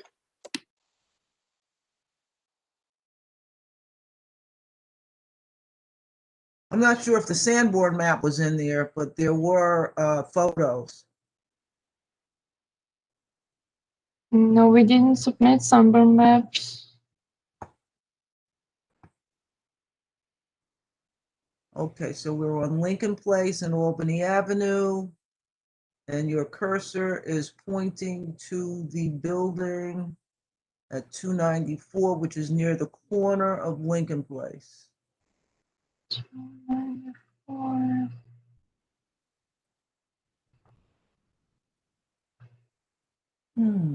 Okay. There we go. Okay, we can't really tell from this particular version of the map what the neighboring buildings look like in the back.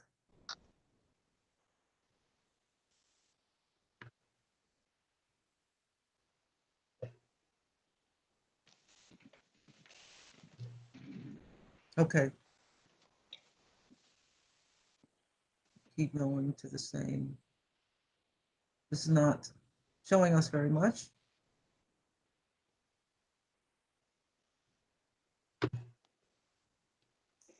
Okay. Miriam, do you have a date for LPC? Is that December 15th? Sorry, date?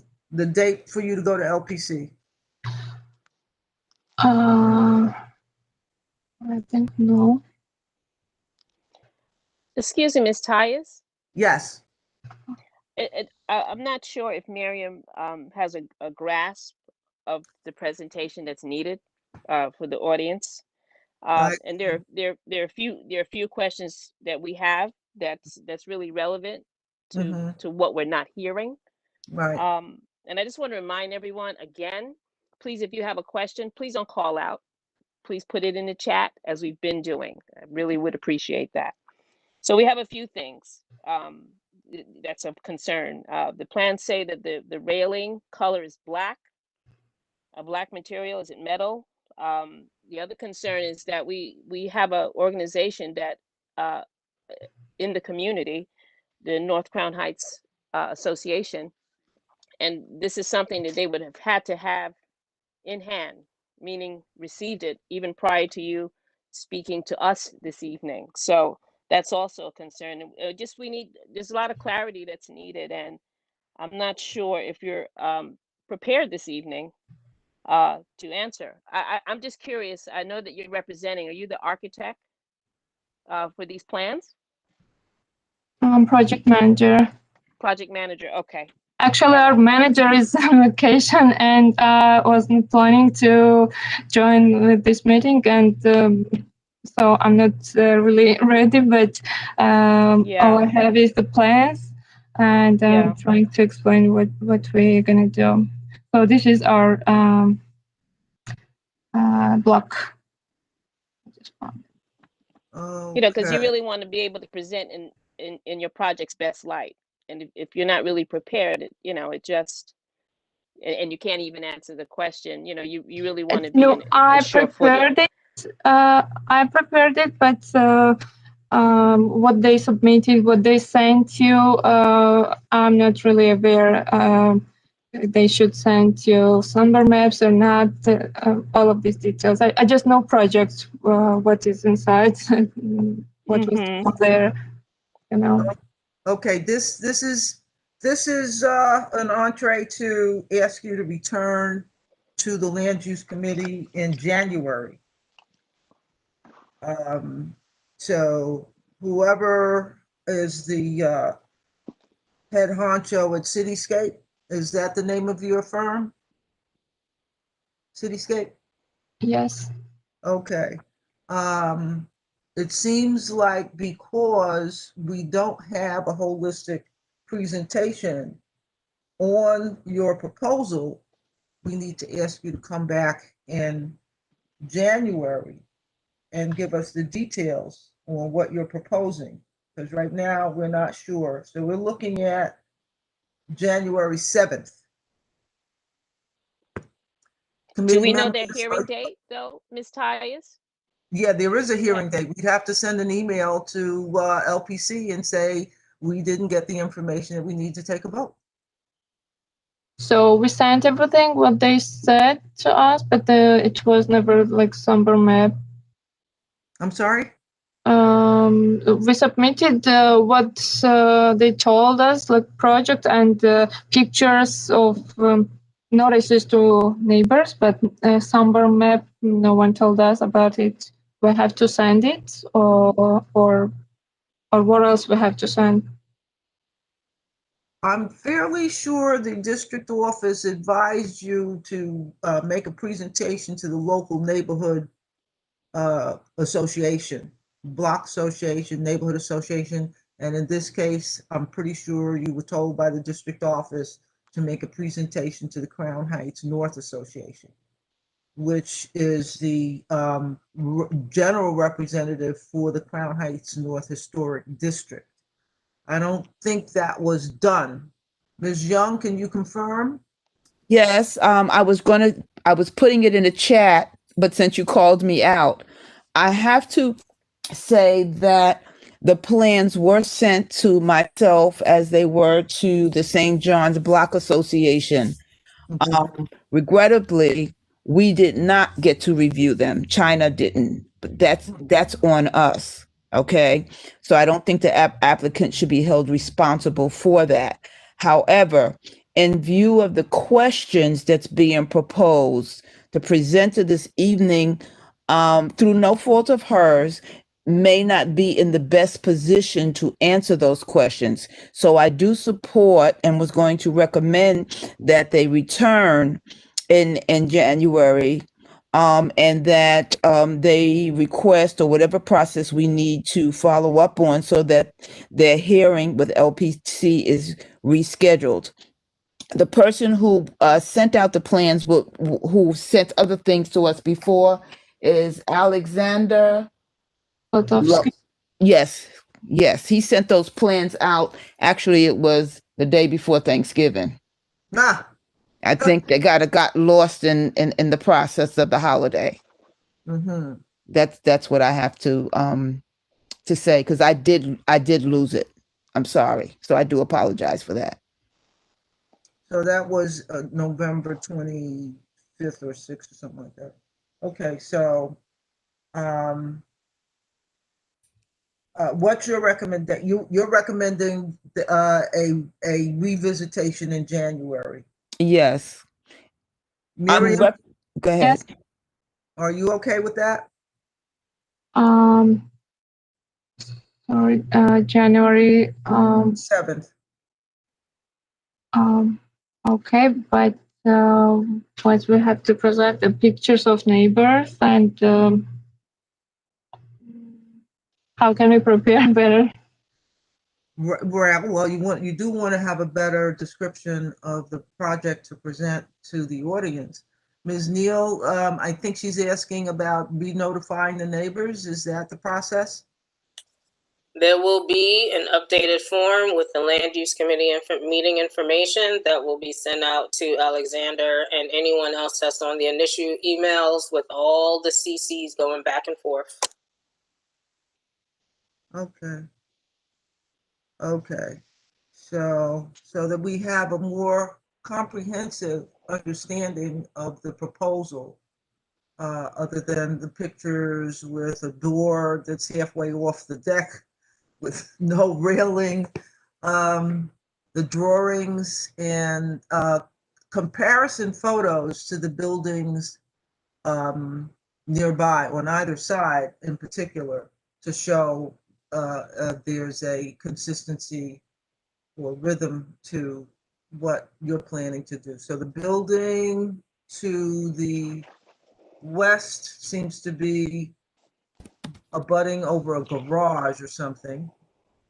So that's not, so it's a building on the other side. You need to include a photo of that rear, Miriam. Is that okay? Can you Okay, I understand. We will Yeah. take the pictures and present it. add that too? So the door would only, if you're walking out of the building through that door, it's only going to open to the left, because otherwise there would be nothing there. Are you planning to do anything on the ground floor level to expand that rear extension, rear shed or whatever it is? Okay, I'm coming out from the building through that door. It has to open to the left in order for me to step out onto the roof. We're gonna plan here to have deck. All of these lengths. Have a Not deck. only at the top of the extension, it will be longer, like until this corner. Okay, so I'm not seeing that in what's been presented so far. We have it in elevation. So Mr. Ellis made a I see comment that. in the chat. And I think Sarah, that might Sarah, excuse clarify. me, Yeah. Sarah, we're watching the chat. So I see it just like everyone else. So I was planning to mention it. I'm not ignoring the people in the chat room. Okay. Would you bring us up to date, Ms. Weatherspoon? No, I was just waiting for you to take a breath and finish what it is that you were saying. James does have something that he wants to say, and it's best that he says he's Okay. put some things in the chat and Okay. he can speak on it. Okay. Thank you. So it seems as if this project, I'm not 100% certain what it is that we're looking to review. The applicant is proposing a rear yard window change that's already been installed for a sliding door that's going to go over to a deck with a new railing. But comprehensive review of the plans being presented also shows the front door is being switched, that there's a new painting color scheme that's going to happen to the front, that there's additional changes to the rear yard extension with a new door and a column being installed. And my concern is that the presenter is not articulating to us what are the elements that we are looking to support in his proposal. So if we are aware that their hearing is not until a later date, I think it would be best advised to table this until the presenter can comprehensively present all of the elements of this project, the window changing. I think there was also some artificial mortar or casings that were going to be installed. So I think a lot more detailed elements of this project that we're not hearing tonight. We sent you before the whole application, but after our lemon examiner advised, like I detailed only this portion we wanted to discuss on this meeting, only this window. Because we told just show only these details there. I have this application, of course, I can open, and I have whole application for all details, what we're going to do front and rear, of course. I can present it. Yep. But let me just clarify. I think that's the clarity that we would have done. So all the other elements of this presentation, the PDF version, the paint color, the front door, the rear yard extension elements, that's already been approved at staff level. So am I to understand that you're only seeking approval from this community board for the rear yard new window addition and the railing? Yes. That is all you're presenting today? Yes. All the other elements have been pre-approved? Yes, that was the only issue with Landmark. She wanted to present. Okay, so I think that's where we're asking for you to articulate what it is that we're looking to approve in this application. So if it's just the rear door and the railing, then I think we've seen and heard, and we can probably question and debate in position. But if all the other elements, door and the paint colors and all the other things that were being changed have been approved at a staff level, there's no reason to drag this on. No, and it's almost approved, this project. That's the only point we hold it and we submit it in community board. That's the only this window we want to change, like sliding door and the rear deck portion, proposed portion of deck from here to here, like at the top of this door. Like a present here. If I may ask, is the only portion, this portion being the only part being asked of approval because it's already been installed? Because you went ahead and did it without approval? It sounds yes, like it. Yes, it is. Okay, so now what we have is 5 days notice when they were instructed to give 7 days notice. In advance of the meeting. They sent their materials in on Thanksgiving Day, from what I'm seeing. So I would love to just do a quickie on this because it seems simplistic, but we're not getting any feel for the building to the east. Or the building to the north on the neighboring building. We're not getting a holistic presentation. So my recommendation is to ask for a fulsome presentation at our next land use committee meeting. And I'd like to know if anyone else how many of you on the committee agree with me? Go ahead and make your comment. No, I think I don't have enough information. I want to table that. Okay. Committee here, Mr. Staten? Yes, I did hear him. Thank you. Yeah, I want to table it. I don't have enough information. Thank you, Mr. That's one view. I think Mr. Ellis was moving towards trying to dispose of the item because it seems fairly simplistic. I see Ms. Lazar wants to make a statement. I see Ms. Granville is agreeing that the information was sent out late.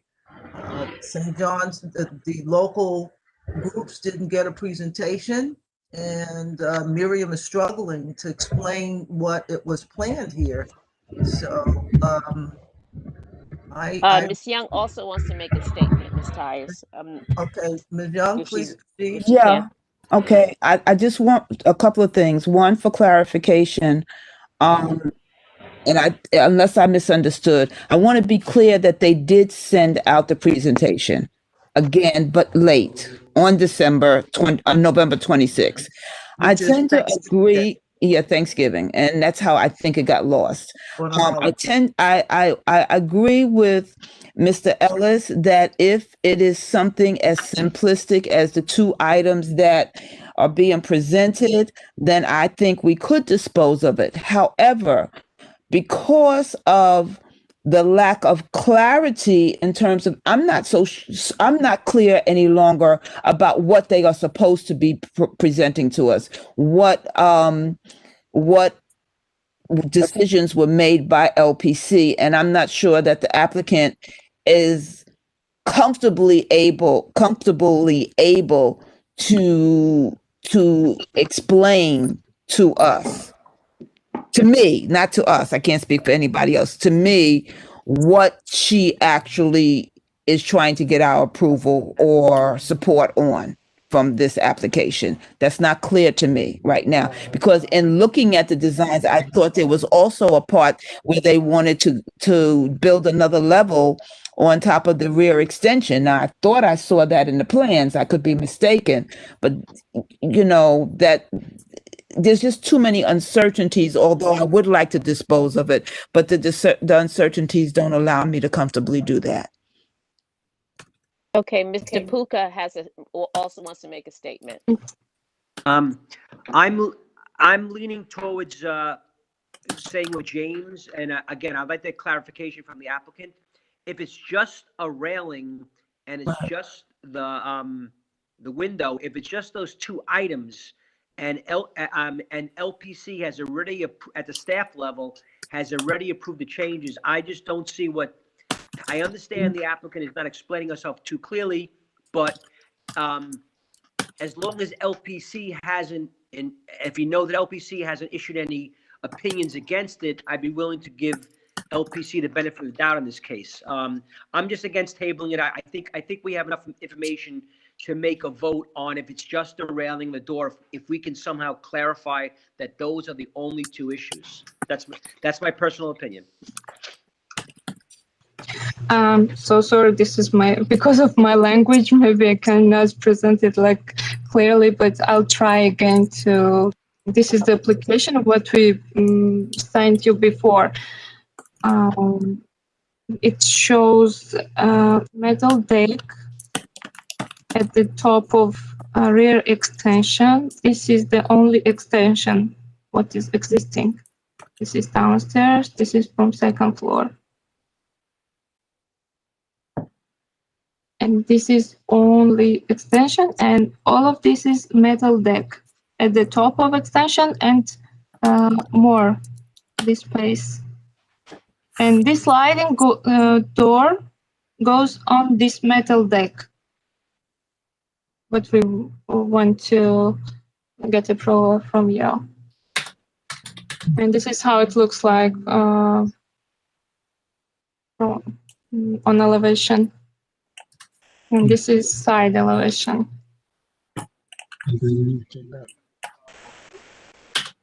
So, Miriam, is the bathroom being expanded?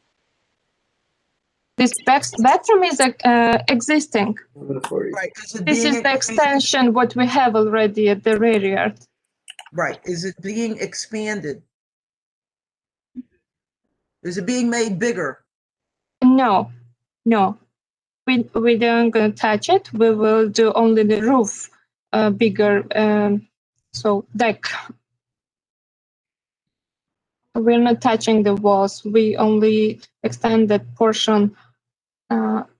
See how it is presented here? Okay. So now wall is staying here, and this is proposed portion of this floor of this deck. Okay, point to where you're looking on the plans. Use your pointer. Where's your cursor? Okay.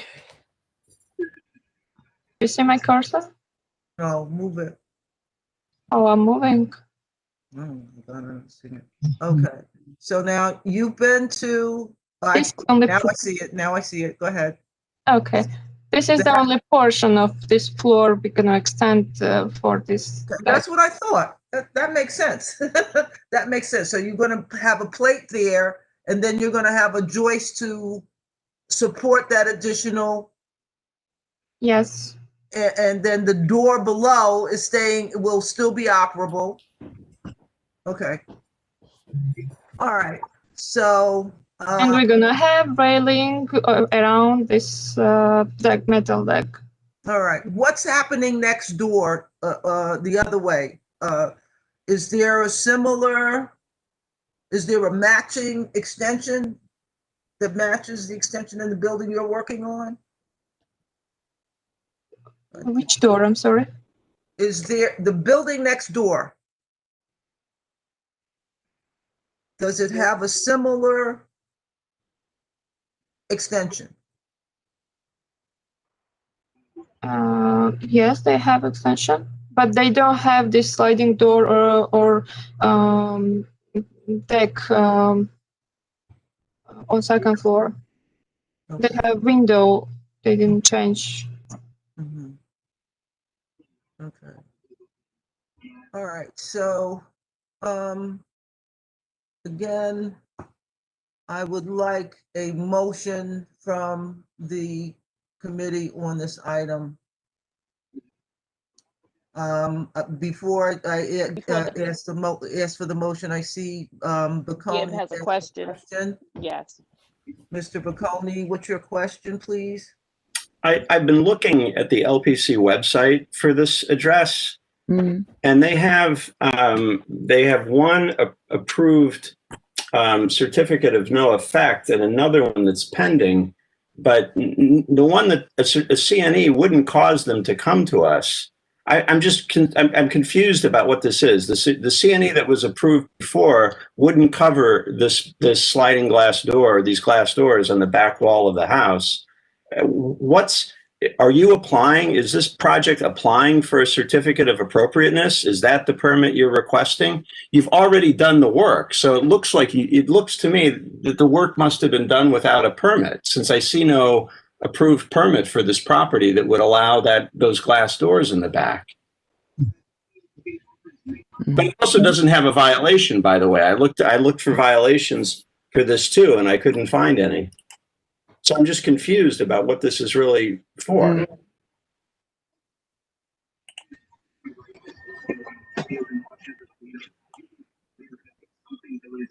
you have a docket number at LPC for this for your project? Can you type it in the chat if you have it? I'm not sure I can find it.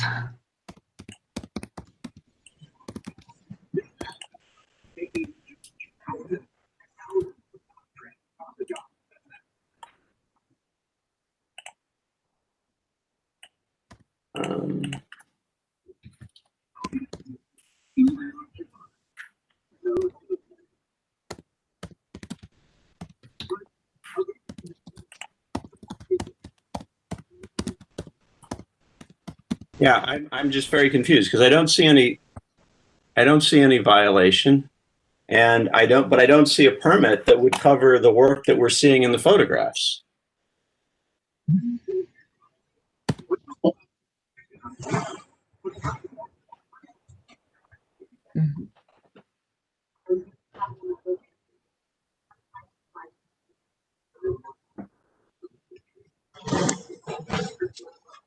I mean, it looks to me like we're being asked to legalize work that's already happened.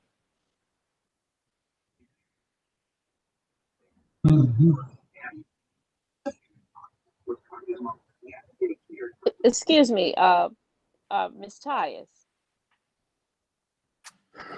Hello? Ms. Tyus? I'm here. Yes, I just want to bring to your attention that we have a chat box full of our members who are asking for this this application to be tabled. People are not feeling comfortable, and we just kind of, I mean, the comments are building, and it's saying the same thing, and I too am in agreement. Because we really don't know what's going on. It sounds like we're looking to excuse work that's already done. We're just not sure what's going on. Thank you, Ms. Weatherspoon. I make a second call for a motion on this item. Motion. I made a motion that this. Sorry. One at a time, James Ellis was in there first. Go ahead, James. Hi, thank you. So let me try to craft this in real time. I would say my motion is with being that no violations, that we would like to table this until our next committee meeting, more developed presentation of the application. Is there a second to Mr. Ellis's motion? Second. Thank you. I'd like to make a friendly amendment to that. Yes, Ms. Young.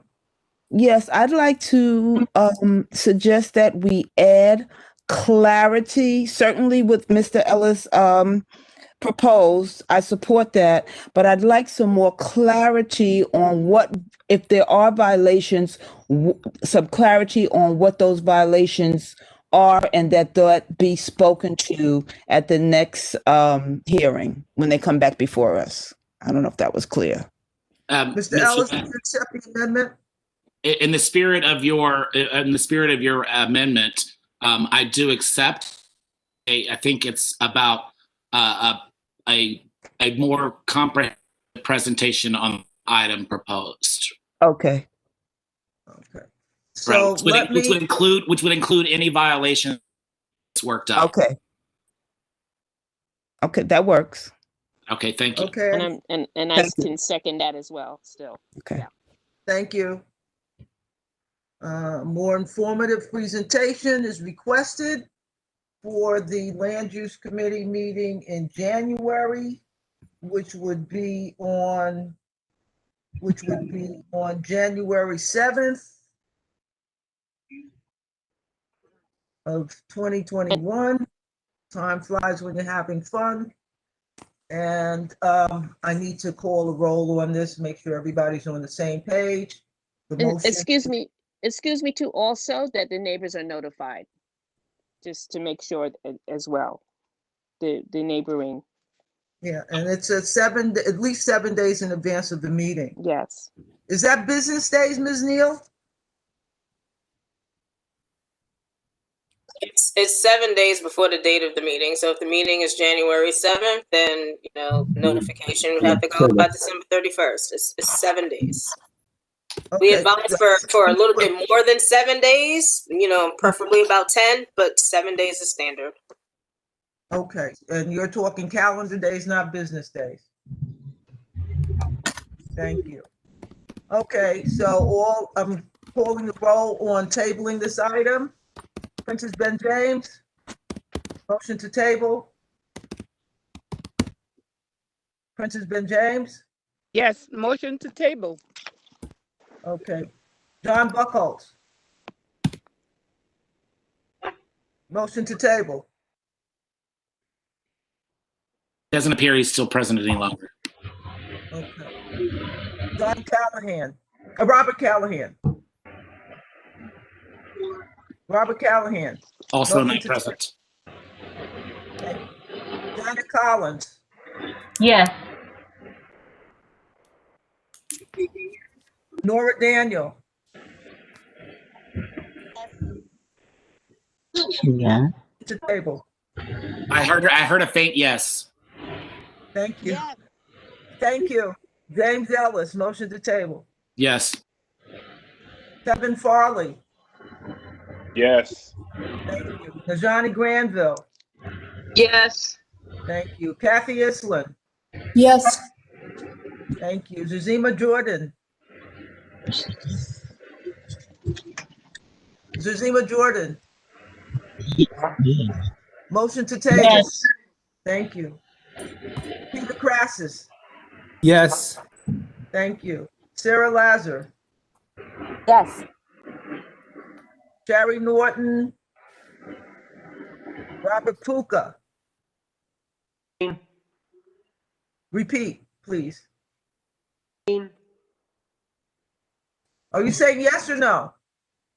Abstain. Abstain. Thank you. Carl Riddle. Adam Sachs. Meredith Staten. Yes, table. Ethel Tyus, yes. Gib Vaconi. Yes. Yrsa Weatherspoon. Yes. Sharon Wedderburn. Elaine Weinstein.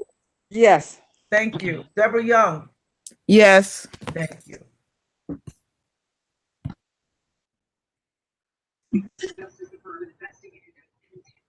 $16 in favor of tabling with 1 abstention.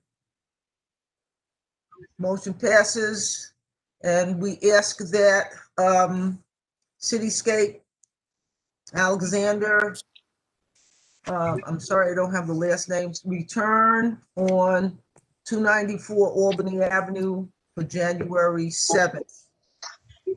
Excuse me, Ms. Tyus. Yes. Has it been confirmed if there's an LPC hearing date? I believe there is I sent that out earlier, I think last night. Richard Stein usually sends out the schedule and they were on there. And LPC will get a letter explaining that we've asked them to come back to the land use committee meeting and then to the full board meeting for January. And they usually work with us. Okay, thank you. You're welcome. So lastly, we have an item on, I think it's 840 Atlantic Avenue. Do we have representatives here for 840 Atlantic Avenue? Yes, hi. Hi. Stephanie Marazzi and Benjamin Stark here. Okay. So we have a presentation, but first I want to thank the Land Use Committee and the Community Board for hosting us tonight. My name is Stephanie Marazzi. This is Benjamin Stark. We are both land use attorneys at the law firm Hershen, Singer & Epstein.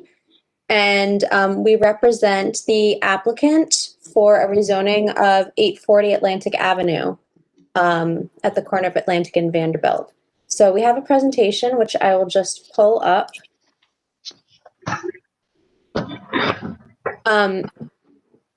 Here we go. Okay, who is your client? Our client is Vanderbilt Atlantic Holdings, which is the ground lessee of 840 Atlantic Avenue. Okay. So let me just. Thank you. Can you see the presentation? Yes. Okay, great. Hi there. Thank you. As my colleague Stephanie introduced, we represent Vanderbilt Holdings, the ground lessee of 840 Atlantic on the corner of Atlantic Avenue and Vanderbilt Avenue, your neighborhood, Prospect Heights. This is an application to rezone the aforementioned property from M11 to C63X, and with that establish an MIH area and also amend the zoning resolution to allow wider, more pedestrian-friendly sidewalks when the new building is constructed, which you'll see later in the presentation. As some members of the community board had mentioned earlier, this is a preliminary presentation. This application is not yet certified into ULURP. We're here tonight just to update everyone on the status of our application and the project generally, and to show you what our thoughts are here. So we're excited to be here tonight and to show you what we've been working on. As a lot of people know this site, in that it's adjacent to the Pacific Park project. It's on the very northwestern edge of your M Crown district, and many people just know it because it's where the drive-through McDonald's is. Humbug. Oops. Let's see. Is it working? Oh, it doesn't work if I hit the arrows. If we click on it, it works. Okay. Up. Yep. Once again, southeast corner, Atlantic Avenue and Vanderbilt Avenue. I'm sure this is all.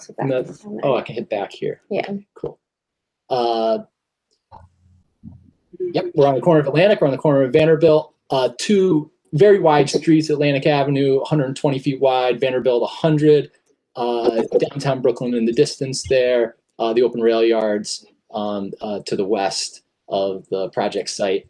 The project site right now consists of a handful of tax lots with the primary lot being lot 1 on block 1122. This is a tax map. I'm sure everyone on the land use committee has seen these before. But this is we want to flip between these two images just to so you can see what the current lot configuration is in an actual understandable context of what the project site is. Bring us down to street level here. We're on the corner of Atlantic and Classen. The project site is to the south, but in this image, just to your left. This is right where Clinton kind of dumps out onto Atlantic. The Barclays Center is further in the distance to the west. We're going to bring it a little closer. See 550 Vanderbilt in the background as well. Right, 550 Vanderbilt. Moving along, we swung it around. We're now on the 100-foot wide Vanderbilt with the 20-foot wide sidewalk. The McDonald's immediately to our right, and the open rail yards to the left, to the west. Bringing it a little closer for everyone to see the project site. The project site has a handful of residential buildings in the middle of the drive to McDonald's. They are part of the project site and would be raised for new development. This is an image we have ready today to show of the new building that is proposed for this site.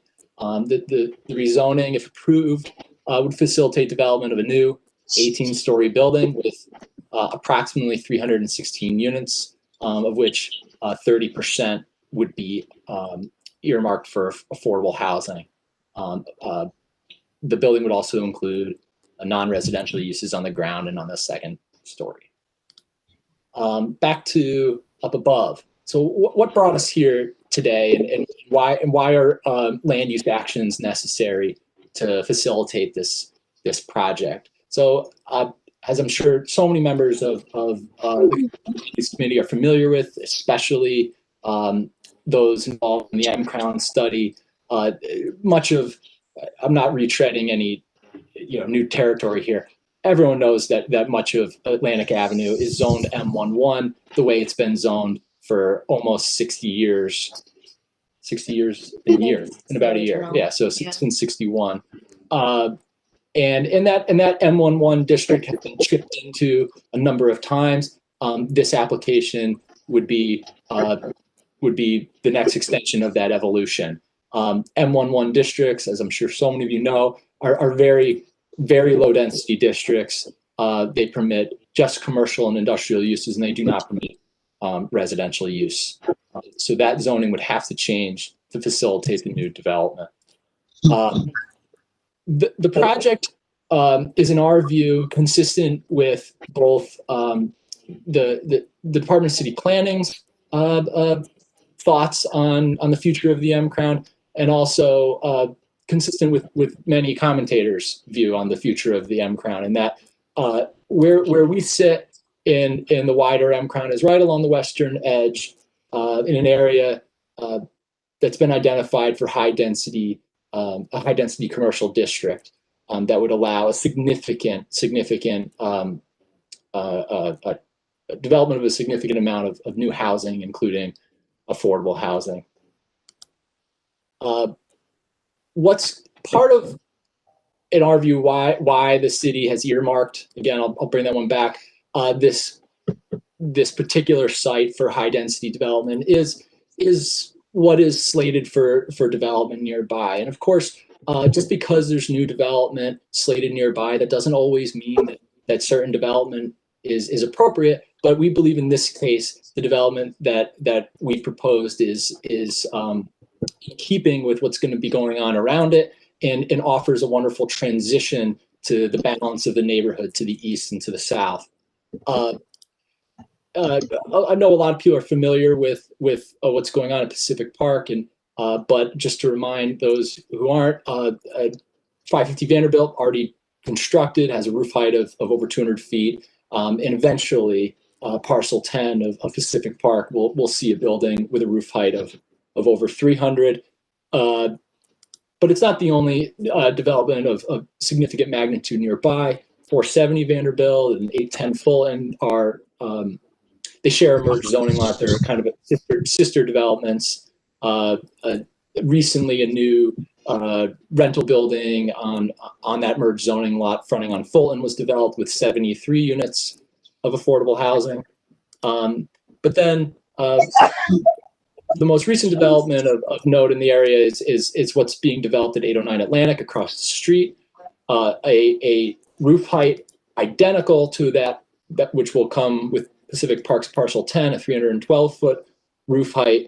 And this development will include 286 total residential units with 86 units of affordable housing.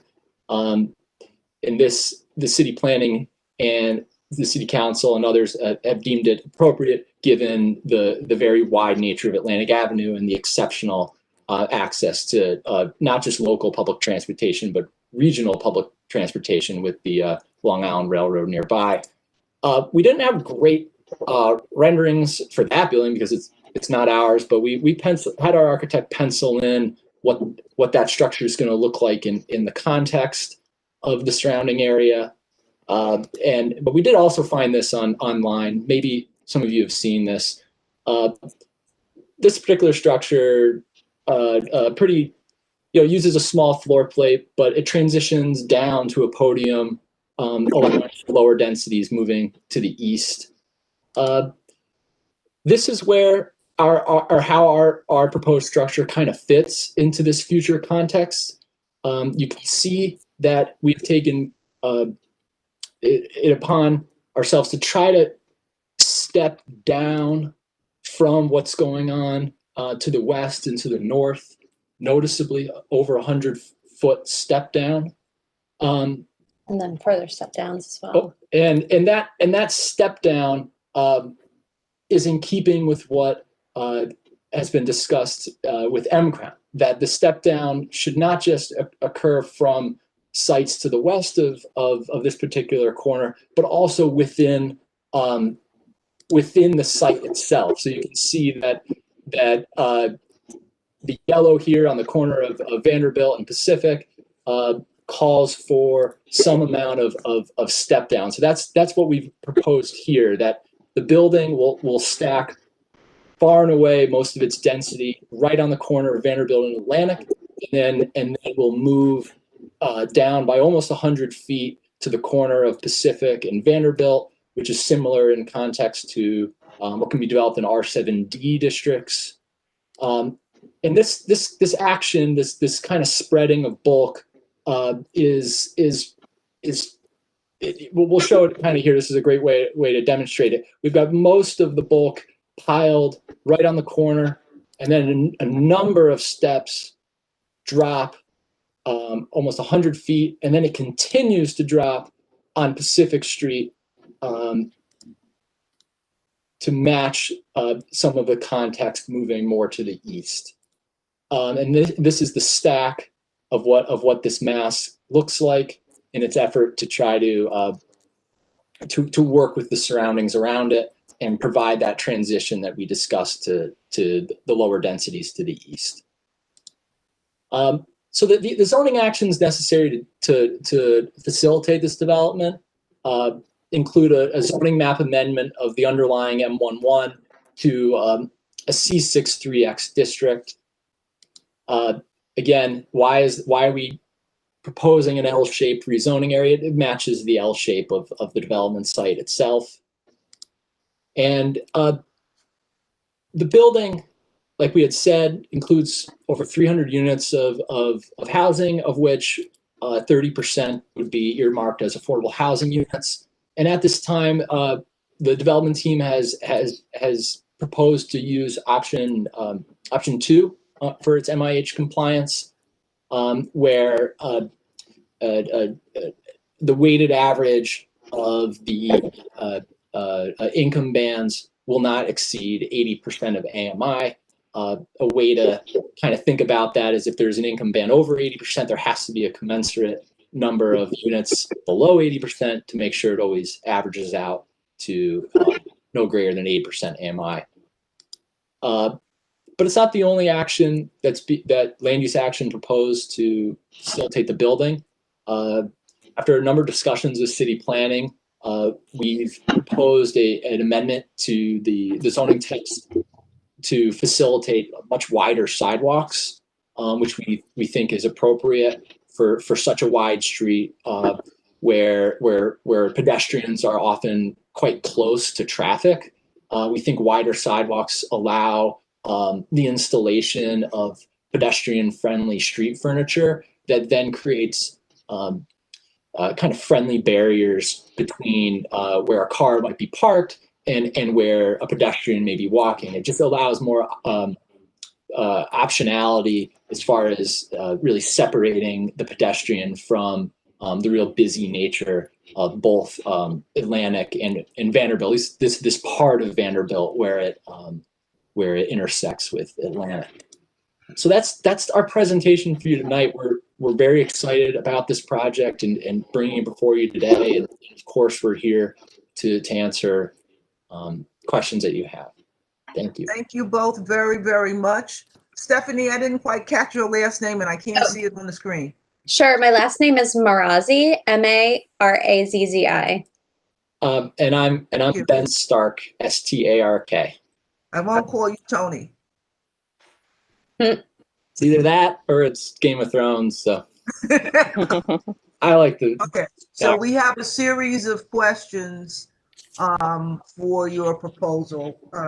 Now you're well acquainted with M Crown obviously because you've been conferring with DCP. You have their take on it, and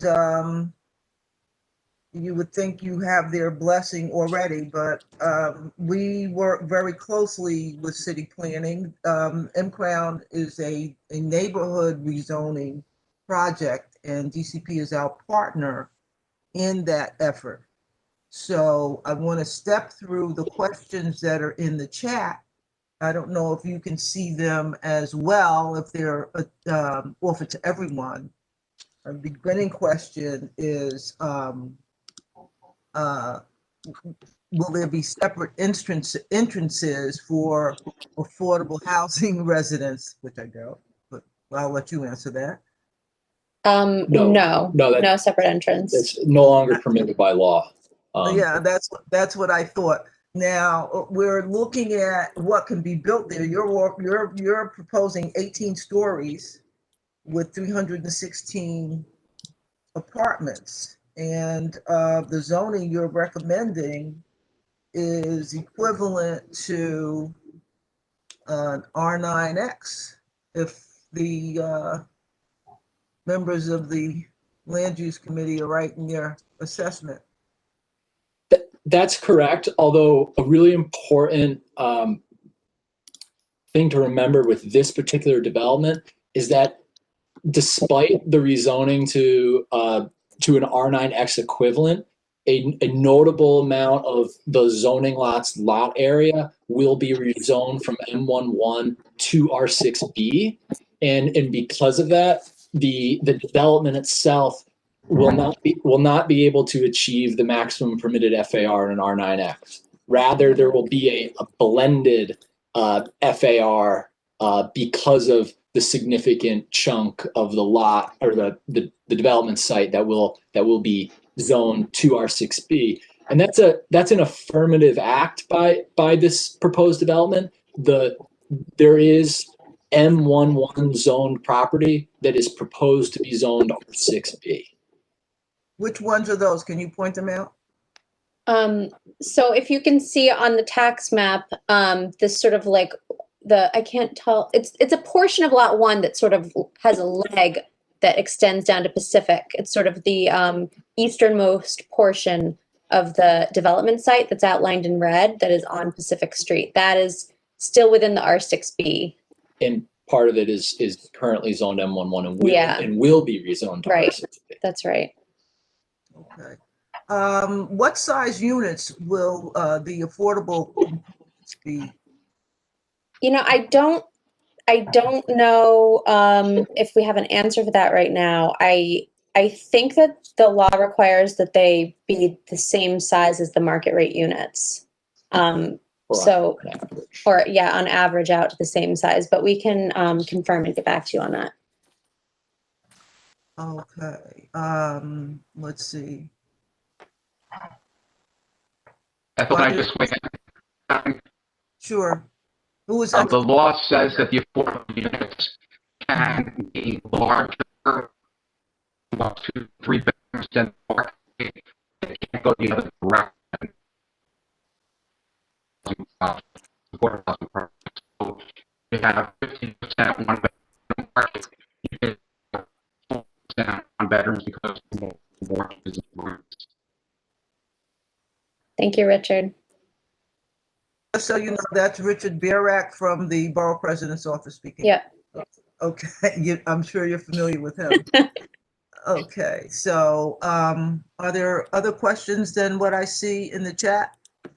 There are a number of questions. Perhaps I'm sure you could direct us to the one you'd like us to answer first. Okay, that's that. All right, so now I'm just going down the list. You've answered most of them already. Are there current residents and are they controlled or stabilized? There are, my understanding is that of the residential units on the site, some of them are occupied, and I believe most of them are actually owner occupied. So they're fully aware of what's going to transpire here and will make arrangements. And those arrangements will be a sale to you, or what are they?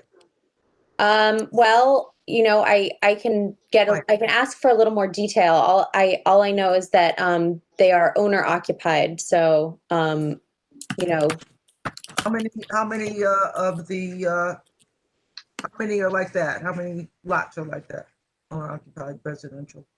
We'll provide the community board with a better synopsis of the the number of residential units that are within the development site and what their status are. Thank you. Okay. Let's see what else is here. What am I missing? Got to scroll down. There's got to be some more questions here. Ethel, could I have a chance to ask a question or two? Of course. This is Gib Falcone. First of all, I want to make a comment. The community board and elected officials have indicated a desire for a density of 6 to 7 FAR along Atlantic Avenue in what's considered the C subzone of the M Crown proposal, which is what this building is in. So this building is asking for 2 to 3 FAR more than what we have proposed along Atlantic Avenue. I haven't heard any talk about what would justify that other than zoning context, and don't even get me started on trying to talk about zoning context next to Atlantic Yards on buildings that are unclear will ever be developed.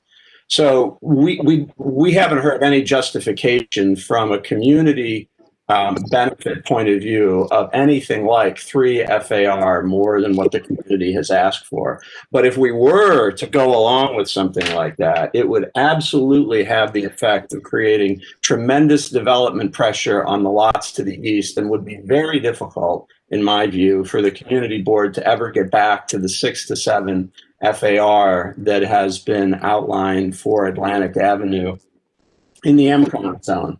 I want to point out that this is the first lot on Atlantic Avenue that has come to us with a proposal for development. And if we start this way, it's going to be very difficult to keep the density on Atlantic Avenue to where the community board and the elected officials that have partnered with us on the Crown vision have pegged it. So that's the comment I want to make. And I think it's surprising that we did not hear any discussion at all about what the trade-off in public benefit is for this additional density. I want to say that MIH option 2 is not what the community board typically asks for in MIH rezonings because the affordability levels are higher. We typically ask for option 1, and here I think we would probably ask for 1 plus option 3 with some very significant commitment to deeper affordability on the part of the developer. At least that's what I would want to see happen here. But I'm curious as to whether the applicants control all the lots in the development site. Could you speak to that? They don't. We're like we said earlier, we represent the ground tenant that is proposing this development. We understand through reading the chat room that there's is some discussion about ongoing litigation between the existing McDonald's tenant and the developers of this site. You know, we can't speak to that this evening were the land use attorneys retained by the ground tenant to redevelop this property. But I do want to speak to your points about density. We have talked ad nauseum with some of the city's policymakers about density at this location. We understand that those policymakers don't always see eye to eye with the community board and other stakeholders, but we don't think it's appropriate to characterize the FAR or the FAR that's being requested for this site as 3 FAR beyond what the community had asked for. Like I said, because of the proposed rezoning to R6B, the maximum FAR that could be achieved at this site would be 8.8. And yes, that is beyond the 6 to 7 that it sounds like that the community has identified for Atlantic Avenue. But we believe that because of this site's unique position on the corner of Atlantic Avenue and Vanderbilt, that it is appropriate for this site to have perhaps 1.5 FAR greater permitted density than sites on Atlantic Avenue moving east. We don't think that the community is going to lose its opportunity to maintain that 6 to 7 FAR grasp on Atlantic Avenue. In fact, we think like we had shown in some of the prior images, that stepping down to an 8.8 here from the more dense developments to the west is going to set up future land use actions moving east on Atlantic Avenue for a lesser FAR. We do not think that that based on our feedback with policymakers that they support densities east of us at the same FAR. We know that they feel that the corner site, because of its proximity to 120-foot wide Atlantic Avenue, 100-foot wide Vanderbilt Avenue, its proximity to public transportation on a regional scale, that this is exactly the type of site that should have an extra FAR and a half beyond what then will be mapped along these very long 800-foot long blocks moving east. Do they also agree that there should be no additional trade-off in terms of additional public benefit from this, from that much FAR? You should just get it because of the width of the street? I'm not sure. Sorry. In other words, your argument is that you're owed all this additional FAR because it's a wide street, and that other people, and it's at the corner of 2 wide streets, but nobody else will ever. Again, I don't know if that's true or not, but I would like to ask if you're aware of R9X ever being mapped outside of Manhattan. I don't have an answer to that, but we could definitely follow up. But I would also say we don't think we're owed anything.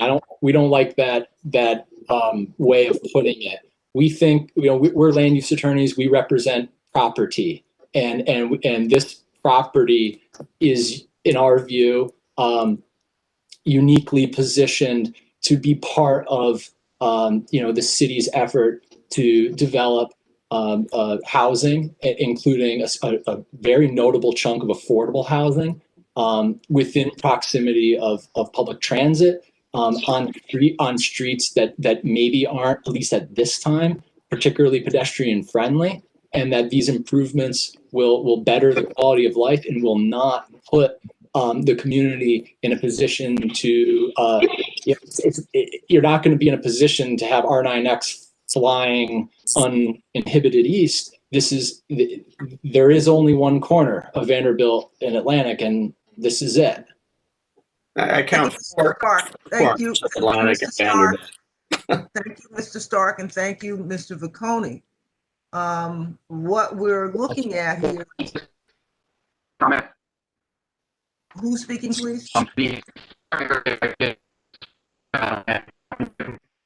Mr. Barrett. Okay. Area, and that the higher number was to allow inducement of commercial floor area beyond residential. It meant, like, say, REA where you would have the perhaps ground floor mandate. It was meant to have a lot more flexibility to increase job development on Atlantic. Thank you, Mr. Barak. We want to stay on track with what's happening in our neighborhood. Atlantic Yards, Pacific Park started out with a heavy hand using eminent domain. We don't have that here. And since that did happen in this community district, we are not now what I want to call woke, okay? So people are sensitive now to the rapid pace of development that is happening in Central Brooklyn. Central Brooklyn, because it's transit rich, is going to attract companies like your client.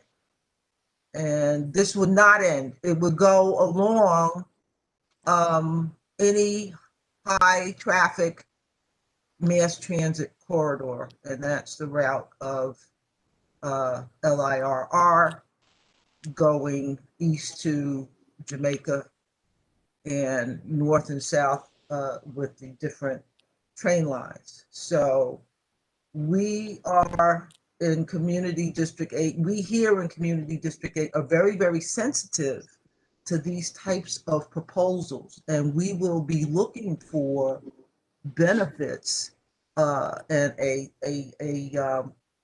moderation of proposals of this size and girth and substance.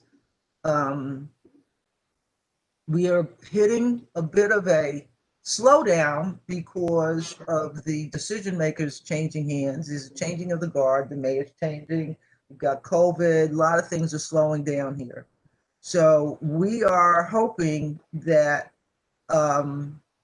Vanderbilt Atlantic Holdings will be sensitive to the time that they're operating in and not try to max out on this largely minority community with this very, very substantial project. I know Mr. Vicconi has some more questions. So there's a question here about ground floor uses. That is one of the key linchpins of M-Crown, so that we can have jobs in an area that doesn't have a lot of jobs. M-Crown's been sitting around for a long time. People waited for the city to do the studies. Now that that is slowing down, folks are ready to jump in and do it on their own. But we're here, we're not leaving. We're going to work with investors to do beneficial things in our community, not just for them so they take the money to go, but to bring something into this community district that's worthwhile. I see there's a question on ground floor uses. I'm looking for the question. Ms. Lazur, you had a question on ground floor uses. You want to bring that forward? Oh, I mean, it was pretty much what you were just talking about, how the whole purpose of M-Crown was to have this like mixed use area with that would be creating jobs that people could walk to, jobs that you didn't necessarily have to have a college education for, light manufacturing. I didn't see this addressed as part of the plan. And I mean, just to also follow up, I'm also a member of the Crown Heights Tenant Union, and you can be sure that affordability is a serious concern in this neighborhood and all around it. And you know, proposing something like 80% AMI is maybe it's not something that is going to win you popularity contests. You want to frame a question there so Mr. Stark or Ms. Marazi can answer? Yeah, well, I guess if they could answer the question about what they plan for the ground floor uses, and also to talk about how flexible they are on the affordability question, which AMI option, and also are they planning to apply for any other programs that would create affordable housing, 421A, et cetera. Yeah, there's just a lot. Yeah, thank you. Yeah, I hear your questions. The ground floor is proposed to be primarily commercial. This commercial will be on the second floor as well. So the first and second floors will be entirely let me see how much commercial there is. About 50,000 square feet. And then we have about 8,000 square feet of community facility space as well. So under rezoning, there's not really a good way to make that mandatory, but it is part of our design, and what we intend to do is 2 stories of commercial use. In terms of AMI, yeah, I think ultimately it is up to the council member, the majority leader, about what she would like to see. So as Tom also said in the chat, we're open to discussion on that. Thank you very much. What are your next steps on your project? Well, I mean, this was a really important step, just to finally be before the board and finally be before the various neighbor associations that are nearby. Our next step is to continue to talk with city planning to make sure that the application is more refined. We also are reaching out to the majority leader and trying to set up time to speak with her and her staff. Do you have anything you want to add? I mean, we're hoping to certify early next year into ULURP, so we'll be back within a few months, hopefully. Thank you. There are a couple more questions here.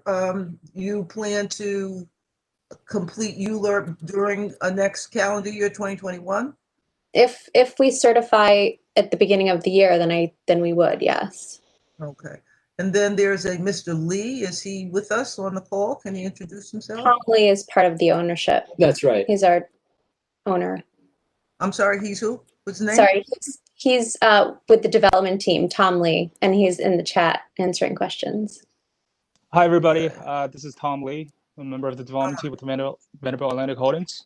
Okay. You want to add anything to the discussion? I think we're here to listen. We really appreciate the community board for giving us the opportunity to present. And we see a lot of questions that are in the chat, which we want to respond and certainly think about the feedback we're getting here. So as I stated in the chat, the AMIs, they're not set in stone, and we're open to discussion. And in terms of the commercial portion, we're not looking to bring any big box retail. So, there's a lot of things we're working on to address. The total square feet is approximately 340,000. All right. Okay. Gibb Vaconi, you have any other questions?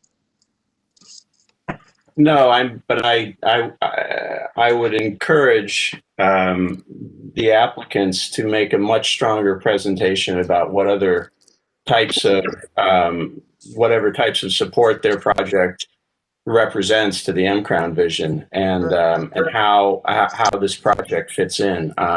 We didn't hear it tonight. You'll be back later, I assume. But I'd highlight that a lot more in your presentation if you're looking for more density in the community, and the elected officials have laid out. Okay, Ms. Marazzi and Mr. Stark, you mentioned a community facility. I didn't catch the number of square feet. About 8,000. And your target use for that, the target type of tenant would be what? Well, I know that the owner has been in discussions with various community facility uses. We're still open and have an open mind, and would welcome suggestions. It's frankly been hard to think about tenanting given what's been going on the last 6 to 8 months, but the ownership is moving forward on that and talking with potential tenants. Any particular type of tenant? Well, and for community facility uses, will be limited to that which would be, within use group 3 or use group 4. That includes certain nonprofit institutions, maybe certain types of arts organizations or schools and healthcare uses. I mean, I know that many of the members of the land use committee are familiar with what's permitted in those districts, and so at least at this time, the owner is exploring any of a number of them that would be permitted in a community facility space. Well, I can suggest for you something related to healthcare because we've lost hospitals in the surrounding area, north and south. So, see, what else do we need to try to shoehorn into this discussion? We've been at this for a little over 3 hours, almost 3 hours now. So thank you for your patience. Now, there is a group in the area, North Prospect Heights Association and the Prospect Heights Neighborhood Development Council would be, I think, interested in having an up close and personal discussion on your proposal, especially the height and the density and the affordability, if it's going to be permanent and so on. So I don't know if you've reached out to those two groups, but I would strongly advise that. And I want you to know that Community Board 8 is continuing to work with city planning. City planning is looking at this community board as a partner, and we've been very clear with them that we are standing pat in what we feel we need for this community to be healthy and economically sound. So we're looking to use this area. It's been years that we've been working on this to do some serious economic development. So I don't see many more questions in the chat. Mr. Puka is asking about the HPD lot on Dean Street. I'm not sure what that question is. For CBA to have offices in your facility, sure, that would be great. So think about these things, but I do recommend you contact Prospect Heights Neighborhood Development Council for up close and personal, and maybe do a combined meeting with North Prospect Heights Association to get a closer feel for people who would be the immediate neighbors, so to speak. For this. Great idea. We really appreciate it, and we really appreciate whoever just jumped into the chat with contact information. Yeah, that's helpful. Thank you. Everyone here has been really nice and very direct. Well, we try to be fair and square and open-handed. Clean hands, best thing. Keeps you from getting COVID. We appear before a lot of community boards, and it's just very obvious that this particular community board has been just very involved from a technical perspective, and the just your familiarity with the city's zoning and its processes is pretty impressive. So thank you. You're very, very welcome. And we'll look to hear from you again as you work towards your certification. We will be working with city planning to try to get pole position on moving M-Crown neighborhood rezoning ahead. So we'll be like two cars racing along. I think we have a little bit more gas, but we shall see. So anything else from the committee members here? I see Community facility suggestions in the chat. I'm sure you guys can see what's going into the chat. Yeah. How that space could be used. And I hope you'll take a close look at that before we part. So, regarding that comment on a homeless shelter doesn't get defined as a community facility, although residential buildings have been turned over. Yes, we want to get to a place where we don't have homeless people anymore. Everybody should have a home. So, what we have a question about what regional transit is a proponent looking for the residents to use. Sorry, what? I think when we mentioned regional transit, we were talking about the LIRR. Yes, and we understand that it is not feasible for many people to walk 1,600 plus feet to or more to the closest LIR entrance. We know though that numerous bus lines run down Atlantic Avenue. My reference to this site being within quite close proximity to regional transit is in reference to the connectivity one could make by stepping out of their door, hopping on a bus, moving down the road, getting off. I mean, these kind of public transit connections are unique in this immediate area. Exactly. That's why everybody wants to build here and live here. We're being inundated. It's very popular lately. So nobody wants to drive anymore. So this is what's happening. Well, unless there's something else, any more questions we want to ask directly, I'm going to ask for a motion to close the meeting. So moved. Seconded. Thank you all for coming. And Ms. Marazzi and Mr. Stark, please keep us posted on what your plans are. And don't take it personal if things don't go exactly as planned. No, thank you. Thank you so much. Thank you, everyone. Thank you, for your everyone. time. Have a good night. Good night. Thank you, everyone.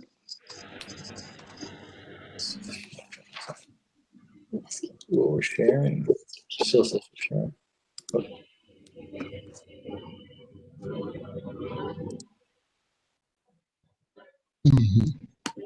Yes. Holy don't stop. Holy don't stop. Everybody gone. Holy moly don't. Holy moly don't stop. All right, let me get it. I'm gonna give me This is how Charlie was.